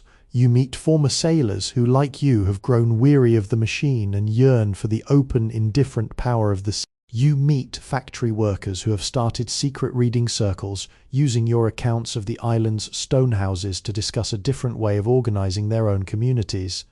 You are witnessing the birth of an underground movement, not of soldiers, but of dreamers who have realized that the world can be built differently. You spend your nights by the oil lamp, not just writing, but listening. You collect the stories of others, the stories of their villages before the factories, the songs their mothers sang, the memories that the industrial grind hasn't yet managed to crush. You are building an archive, not of your own life, but of a collective history that the machine tried to bury. You know the authorities are closing in. You see them watching the printing house, their eyes cold and calculating. You know that you may not have much time left before they find a way to stop the presses permanently. But as you look at the stack of new pages, waiting to be bound and distributed, you feel a profound quiet strength. Even if they destroy your work, even if they silence you, the idea has already escaped the alleyways. It is in the minds of the people now travelling through the city like a tide that cannot be held back. You are the navigator, and you have set the course. The storm is coming, but this time you know exactly how to sail through it. The end comes not with a roar, but with the heavy rhythmic thumping of boots against the cobblestones of the alleyway. The authorities have finally decided that the horizon's witness is no longer a nuisance to be managed, but a contagion to be cauterized. From your desk in the upper room of the printing house, you hear the splintering of wood as they break through the front door downstairs. The smell of ink and old paper, the scent of your sanctuary, is suddenly tainted by the harsh metallic scent of cold steel and the smoke of torches. You have minutes, perhaps seconds. On the table before you lies the culmination of your life's work, the master copy of the Chronicles, containing not just your journey, but the compiled testimonies of everyone who has dared to dream of a world outside the machine. This is the seed of an entire movement, a document that links the ancient stone dwellers to the factory-weary workers of modern London. You look at the window, then at the stairs. The sound of shouting rises, the heavy thuds drawing closer. You realise that this is the moment you have been navigating toward since you left Lincolnshire. You have spent your life trying to escape the ledger, and now you are about to finalise the ultimate entry. You do not run. You realise that your escape is not the goal. The survival of the story is. You hand the master copy to the old man, pressing it into his trembling arms. "Go through the roof hatch," you command, your voice steady, devoid of the frantic energy that once governed your youth. "Get these to the tavern on the East Quay. They know what to do. They will keep the wind alive." As he scrambles toward the rafters, disappearing into the darkness of the city's upper reaches, you feel a profound, quiet calm. You turn back to the empty room, pulling a chair to the centre of the floor. You pick up a single discarded page of your own writing, a description of the sun rising over an uncharted sea, and you begin to read it aloud.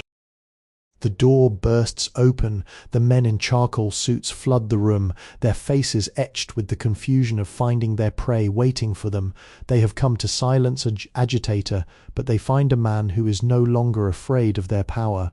They don't see the journals. They don't see the network of dreamers you have built.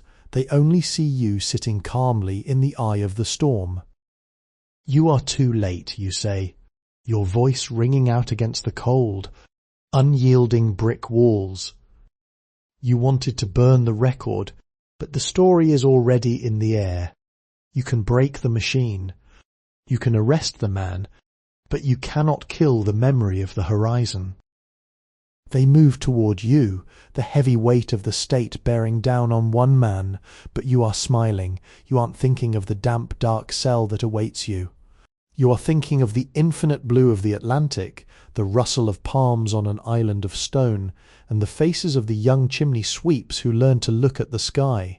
You have finally definitively stepped outside of their ledger. You are no longer a servant of the machine. You are the keeper of the truth.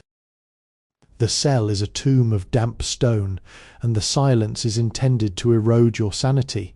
But the authorities made a fatal error. They placed you in the very heart of the city's underbelly, near the drainage systems and the ventilation shafts that connect to the sprawling labyrinth of the London docks. They intended to bury you. Instead, they placed you at the centre of a web. You soon discover that the guards themselves are men you once knew, men who have read your pamphlets, men whose own fathers worked the same looms as yours. They do not talk to you, but they listen. And in the quiet hours of the night, through the iron grates and the heavy dripping pipes, you begin to speak. You don't speak of riots or blood. You speak of the tides, the stars, and the precise, beautiful geometry of the island's stone houses. Your voice carries through the vents, reaching the ears of the sweepers, the pipe layers, and the dock workers who move through the city's guts. Your words become the soundtrack of their labour. When they toil in the oppressive heat of the furnace, they hear your voice describing the cooling spray of the ocean. When they feel the mechanical rhythm of the piston, they hear your voice describing the erratic, living rhythm of the winds. You are no longer just a man in a cell, you have become the conscience of the machine. The underground movement, which had been flickering like a dying ember, is suddenly fanned into a roaring flame, but it is not a flame of destruction, it is a flame of radical clarity. The workers begin to organize, not to sabotage the machines, but to reclaim their own time. They initiate the Great Pause, a collective act of defiance, where at the exact moment of the sunset, every worker in the district stops what they are doing. The silence that descends upon London is terrifying to the owners. For 10 minutes, the engines are still. The smoke seems to hang suspended in the air. In that silence, the people look up from their work, look at each other, and for the first time in an age, they remember who they are. They are not components. They are human beings who possess the power to choose.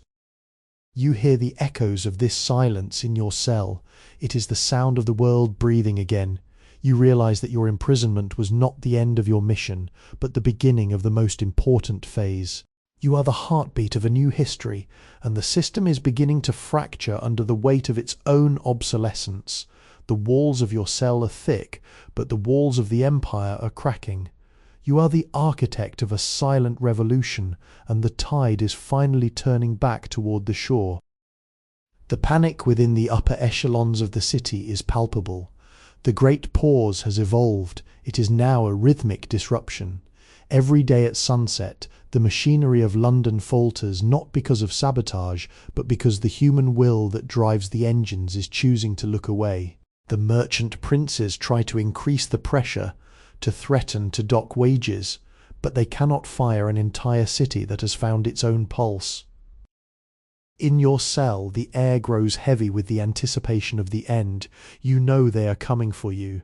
The guards who once listened to your voice have become distant, their eyes wide with fear as they receive orders to liquidate the source of the rot. You hear the sharpening of blades and the hushed, urgent tones of command in the corridor.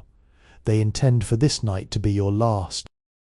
But you have spent your life studying the sea, and you know that the most powerful force in nature is not the storm, but the tide that rises unnoticed until it is too late to build a wall against it. Just as the sun begins to bleed into the horizon, the city's drainage system, the very arteries of the metropolis, begins to churn. The workers you have been speaking to through the ventilation shafts have been busy. They have not been planning a violent assault on the prison walls. They have been subtly redirecting the flow of the city's own waste, heat and steam. At the stroke of sunset, just as the guards turn the key in your door, a roar of pressure erupts through the labyrinth beneath the prison.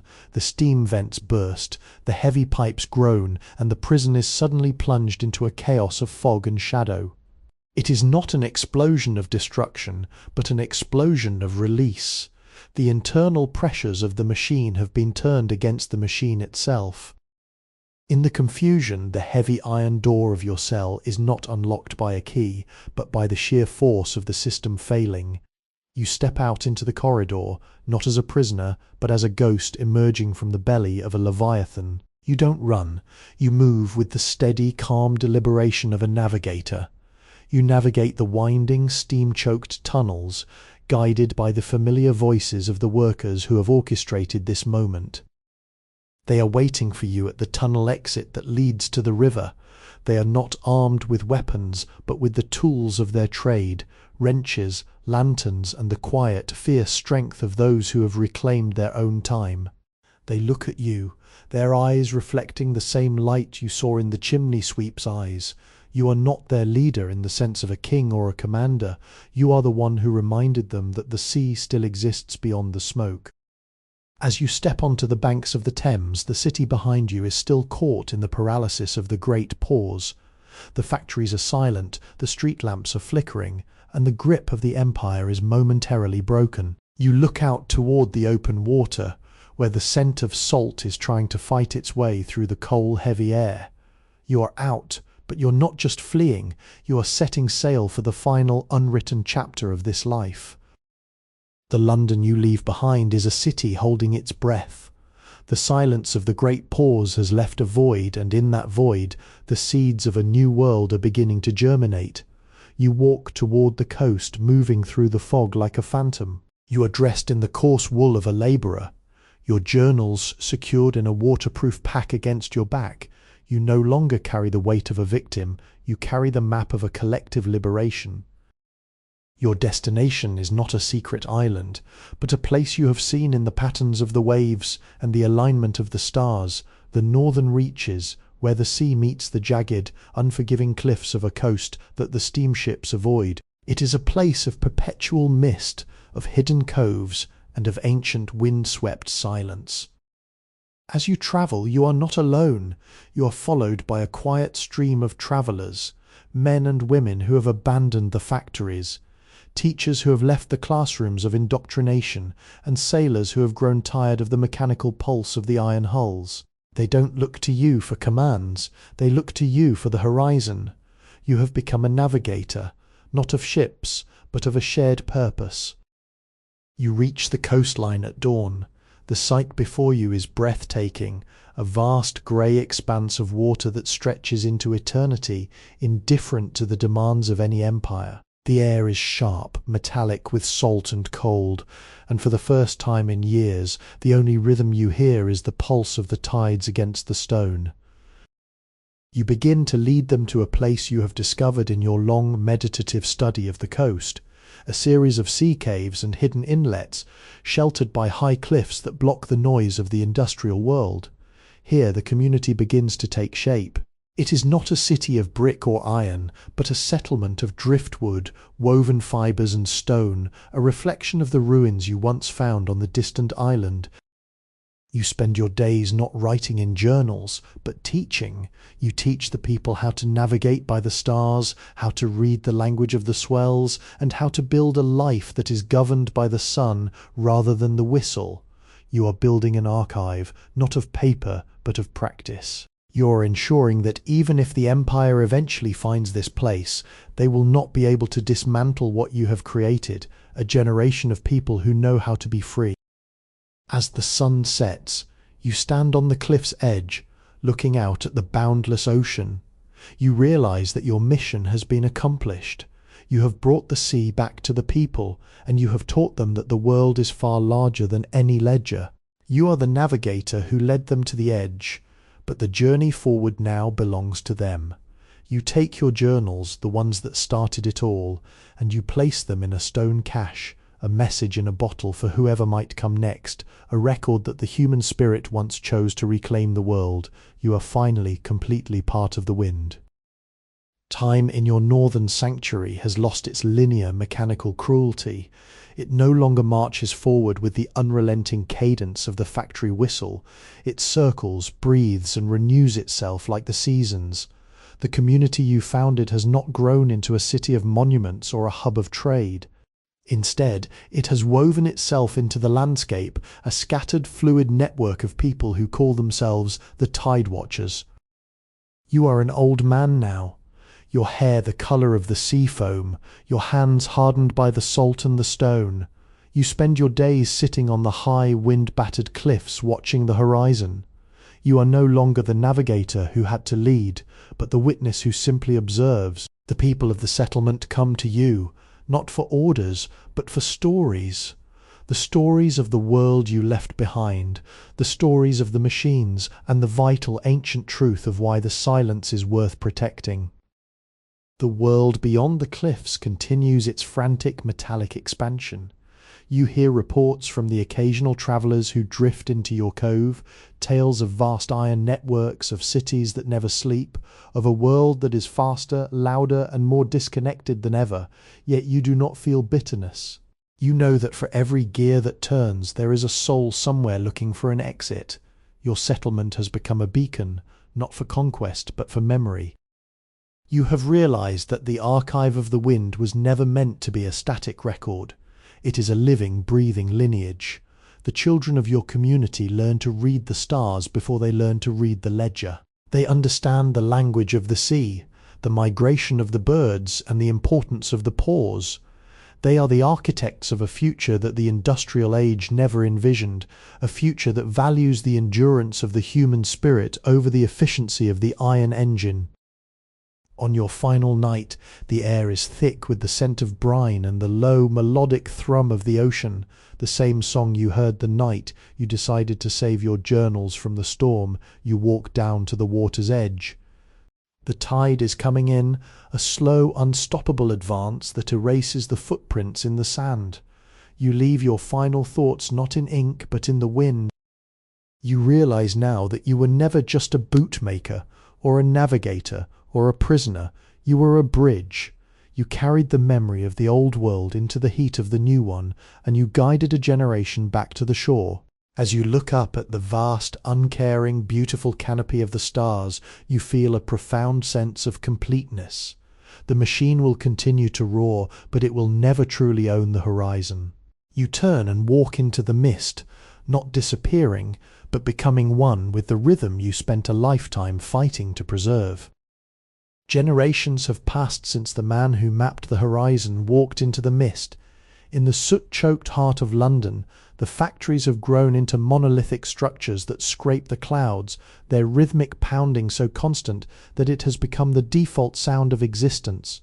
Yet beneath this mechanical roar, a subtle dissonance persists, a phantom rhythm that the engineers cannot tune out.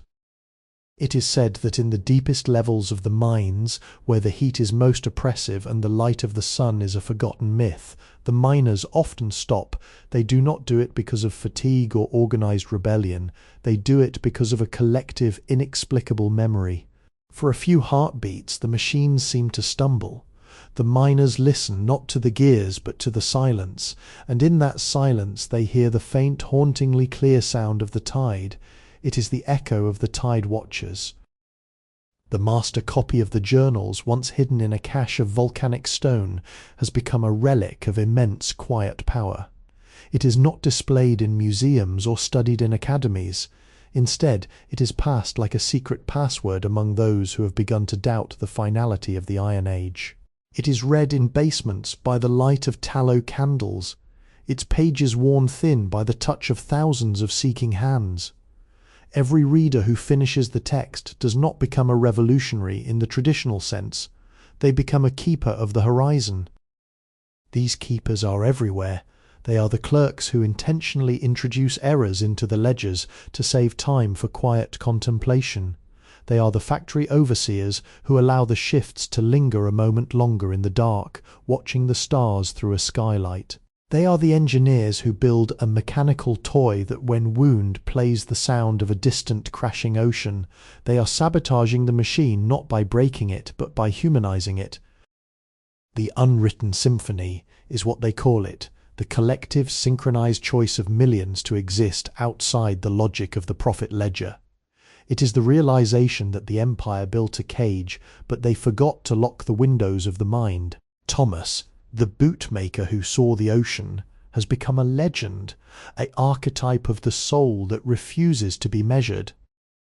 As the years turn into decades, the divide begins to widen, not between the rich and the poor, but between those who are owned by the machine and those who own their own time. The world is changing, not through a sudden violent revolution, but through a slow, steady erosion of the status quo. The gears are still turning, but the metal is growing thin, and the tide, the patient, eternal, beautiful tide, is beginning to rise against the walls of the factory. The story of the Tide Watchers is not an ending. It is a proof of concept. It confirms that as long as there is a horizon, there is an escape. And as long as there is a human heart, there is a navigator waiting to lead the way back to the shore. The empire, in its arrogance, believes that expansion is infinite. They build more tunnels, taller chimneys, and faster railways, convinced that the sheer scale of their construction can outpace the human need for meaning. but they have failed to account for the entropy of the spirit. The keepers of the horizon have realized that the machine is not just a tool, it is a perspective, and they are busy changing the view. In the grand drafting offices of the capital, the architects are tasked with designing even more efficient factory layouts. Yet they find themselves drawing curves that mimic the shape of shells and arches that echo the circular dwellings of the lost island. It is an unconscious rebellion. The blueprints for the modern city are becoming riddled with organic designs, as if the buildings themselves are trying to breathe. The dissonance grows. A factory owner wakes one morning to find that all the clocks in his facility have been adjusted, not by an hour or a minute, but by the rhythm of the tides. The hands of the clocks no longer point to the labour shift, they trace the lunar cycle. The workers, seeing this, do not panic. They find a profound, deep-rooted relief. They return to their stations, but they work with a calm, steady cadence that infuriates the masters, a rhythm that the steam governor cannot regulate. The mechanical time that once held the city in a vice grip is losing its authority. The masters of industry try to enforce the old schedule with overseers and threats, but they are fighting an invisible current. You cannot dock the pay of a worker who no longer values the currency of the ledger over the currency of a sunset. You cannot threaten a man with the loss of his job when he has already reclaimed the sovereignty of his own hours. The iron hulls of the merchant fleet, once the pride of the empire, begin to suffer from structural hesitation. They are designed for speed and profit, but their crews are starting to sail them not by the shortest route on a map, but by the currents of the ocean. They arrive late to the ports. They trade differently, and they bring stories back from the seas that fill the taverns with wonder rather than commodity reports. The sea is reclaiming its messengers. The empire is beginning to rust, not from water, but from the realization that their dominance was only ever a temporary consensus. The keepers have shown that the machine's greatest weakness is that it requires total participation to function. Once that participation is withdrawn, once the people stop looking at the furnace and start looking at the sky, the machine is just cold, silent iron. In the quiet of the night, the city of London pulses with a new, strange energy. It is the sound of 1 billion heartbeats finally sinking, not to the steam whistle, but to the pulse of the earth itself. The machine is still running, but it is no longer the master. It has become a relic, a loud, clumsy, and increasingly irrelevant background noise to the grand, silent symphony of a people who have remembered the way back to the shore. The end of the industrial obsession did not arrive with a thunderclap, it arrived with a sigh. It was a Tuesday morning, at the precise moment when the largest steam factory in the heart of London, the Goliath of industry, was scheduled to begin its deafening daily cycle. But as the foreman reached for the laver, the silence held. The furnace, which had been fed by the labour of thousands for decades, simply cooled. There was no strike declared. No demands were presented to the board of directors. Simply put, the workers did not show up. They were not sick, and they were not hiding. They were standing on the bridges, in the parks, and on the rooftops, looking at the sky. They had reached a collective realization that the engine was no longer worth the cost of their lives. The silence that spread from the factory gates was infectious. It moved through the narrow alleyways of Whitechapel, across the sprawling warehouses of the docks, and into the grand offices of the merchant lords. As the machines fell silent one by one, the city began to lose its jagged, metallic edge. The air, thick for so long with the soot of progress, began to clear. For the first time in an age, the people of London could smell the rain, the damp earth, and the faint, unmistakable scent of the distant sea. The keepers of the horizon did not take up the vacant positions of power. They dismantled the structures themselves. The ledgers, those heavy, suffocating books that had calculated the value of human hours, were taken to the plazas and burned. But it was not an act of rage. It was a funeral for an era of arithmetic.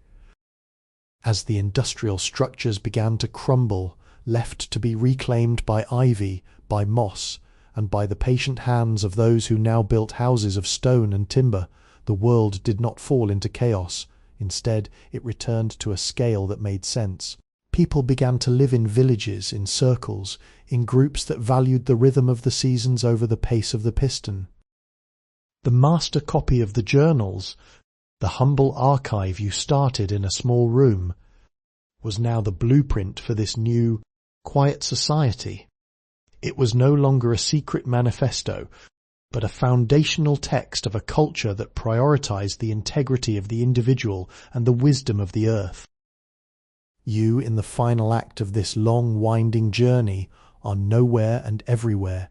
You are in the sound of the wind, in the pattern of the tides, and in the quiet, reflective gaze of every person who chooses to look at the horizon before they look at their work. The machine has been relegated to the realm of history, a loud, clumsy lesson in what happens when we forget to breathe. The world is still spinning, and the sun is still rising, but it is a different sun now, one that shines on a world that has finally learned to stop racing, stop consuming, and start simply being. The horizon is wide, the air is clean, and for the first time in human history, the future is not a destination to be reached, but a present moment to be inhabited. The voyage that began with a cobbler's dream has ended in the realization of the world as a home. The wind is blowing, the tide is turning, and the silence is beautiful. In the centuries that followed the Great Quiet, humanity did not revert to ignorance. They evolved into a culture of deep observation. The ruins of the industrial giants, those hollowed-out skeletons of brick and iron, became places of pilgrimage. They were not monuments to achievement, but classrooms of caution, teaching the young how easily the world could have been lost to the ledger. It is during this era of deep listening that a young traveller, a girl named Ilara, arrives at the site where the Goliath of industry once stood. She is not looking for gold or historical data, she is looking for the archive of the wind. Legends speak of a hidden cache of stone, a message left by the man who taught the world to pause.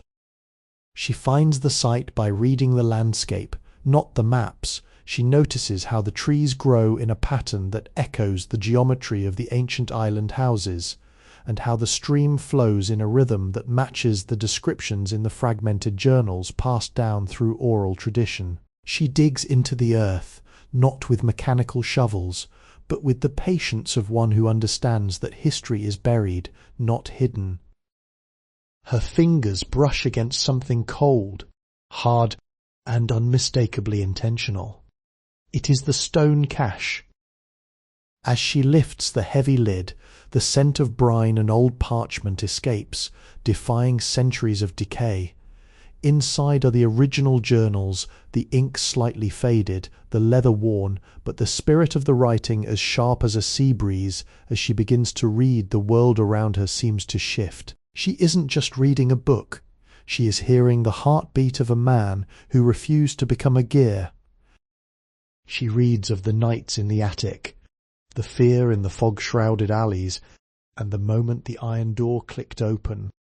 She feels the weight of the decision Thomas made to trade his safety for the sake of a whisper that would one day become a roar. Ilara realizes that the journals are not just an account of the past, they are a manual for the future. As long as the temptation to prioritize efficiency over humanity exists, the need for a navigator remains. She carefully tucks the journals into her pack, her heart echoing the rhythmic pulse of the tides. She doesn't return to her village as she left. She returns as a new kind of keeper, one who understands that the symphony of the world must be tuned daily. The story is not over, and the archive is not closed. It has merely changed hands. The navigator has set the course, and now a new generation has stepped onto the deck, ready to steer the vessel through the ever-shifting currents of human history. Ilara travels not by the roads of the old empires which have long since crumbled into overgrown paths, but by the silent currents, the ancient trade routes and natural migratory paths that the industrial age had attempted to pave over. She carries the journals like a compass, turning to them whenever she encounters a community that has begun to drift back into the habits of frantic consumption. She arrives in a village where the people are busy, perhaps too busy. They are building a dam, working from dawn until dusk, their eyes clouded with the same hollow exhaustion that Thomas once described in the faces of the Whitechapel workers. They have forgotten the great quiet. They believe that progress is measured by the height of their walls and the size of their harvest. Ilara gathers them in the evening, under the open sky. She does not preach, she reads. She reads the passages where Thomas describes the sunrise over an uncharted sea, the silence of the island's stone houses, and the sheer, overwhelming beauty of a world that does not ask to be conquered. As she reads, the village falls silent. The rhythmic clatter of tools ceases. The people look at their hands, then at each other, and finally at the horizon. They recognize the exhaustion they feel. They recognize the mechanical trap they have inadvertently set for themselves. Ilara shows them how to build differently. She teaches them to weave the rhythm of the tide into their daily life, not as a rule but as a practice. They learn to leave spaces in their day for nothing, to leave corners of their land untouched by construction, and to measure their success not by what they produce, but by what they are able to notice. She maps these oases of silence across the land. It is a new kind of cartography, a map of the human spirit. Every dot on her map represents a place where the people have chosen to stop the machine of their own making. In her travels, Ilara begins to understand that Thomas was not just writing about an island, he was writing about the capacity of the mind to carve out its own sanctuary. She realizes that the navigator never actually finished his journey. He simply passed the wheel to anyone willing to steer by the stars instead of the soot. As she marks her map, she feels a presence, a gentle, persistent tug toward the next horizon. She is no longer just a scholar of the past, she is a pioneer of the present.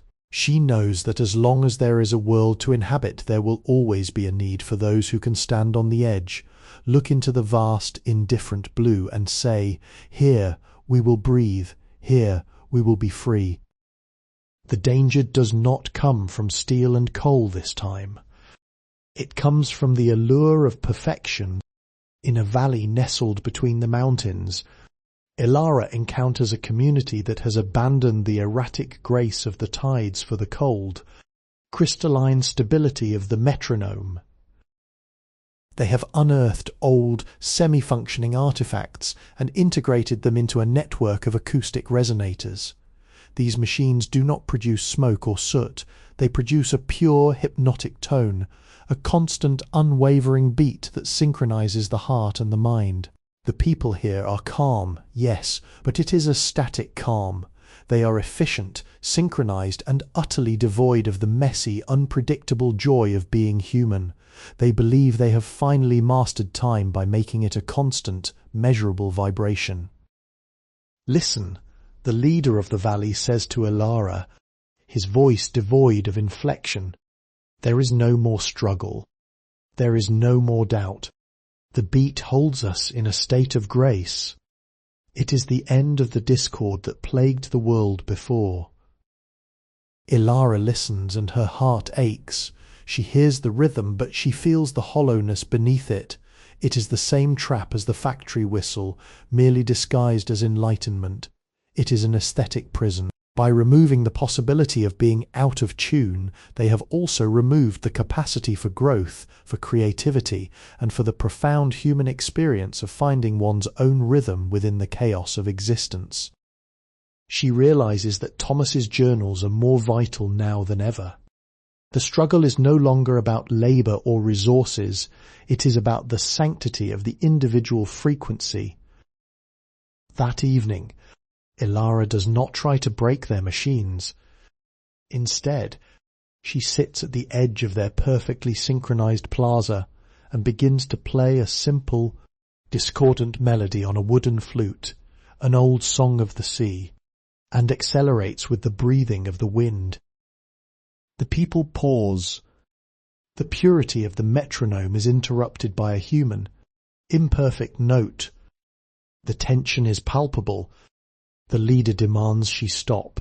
But the others, their eyes flickering with a sudden, painful memory of spontaneity, look at her, then at the sky, then at the shifting shadows of the trees. She is not fighting their rhythm with a louder one, she is introducing entropy, the essential beautiful chaos of life. She shows them that a heart that beats exactly like a clock is not a living heart at all, but a dying one. The metronome continues to hum, but for the first time in years it sounds small, lonely, and profoundly inadequate against the vast shifting silence of the world outside. The seed of doubt has been planted. The rhythm is beginning to falter, not from force, but from the simple, overwhelming truth of the natural world. The following dawn, the plaza is still. The metronome continues its rhythmic pulsing, but it no longer commands the village. The people stand near the machines, their hands hovering over the controls, looking at the wood and stone architecture of their homes, and then at the wild, untamed forest beyond the valley. Ilara's flute melody, imperfect, breathy and human, still hangs in the memory of the air. She does not argue. She walks to the centre of the plaza and simply stops the primary resonator. The silence that follows is not the sterile, artificial silence of the metronome.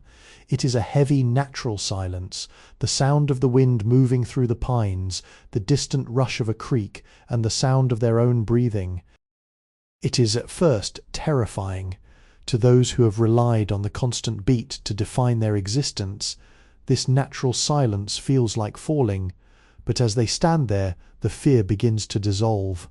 They notice things they had long ignored, the uneven rhythmic chirping of birds, the erratic rustle of leaves, the way the sunlight shifts slowly across the ground. They realize that the world was never out of tune. It was simply playing a symphony far more complex than their mechanical minds could grasp.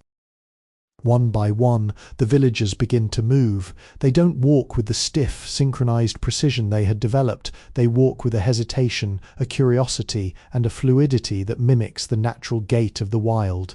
They touch the machines, but they no longer look at them with reverence. They look at them as artifacts, fascinating but ultimately unnecessary. The leader approaches Ilara, his face pale, his eyes wide. "What do we do now?" he asks, his voice finally carrying the tremor of genuine human emotion. "Without the beat, how do we know who we are? How do we measure our progress?" Ilara smiles, the same smile that she imagines Thomas might have worn when he first realized the machines of London were not the masters of his fate. "You stop measuring," she says softly. "You start participating." She teaches them to listen. She leads them out of the plaza and into the forest, where she shows them how to find the rhythm of the land, the slow pulse of the seasons, the quickening of the sap in spring, the stillness of winter. They learn that their own hearts don't need to be metronomes. They are meant to be instruments, capable of speeding up with joy, slowing down with grief, and resting in the quiet of peace. By the time Ilara leaves, the metronome in the plaza is covered in climbing moss.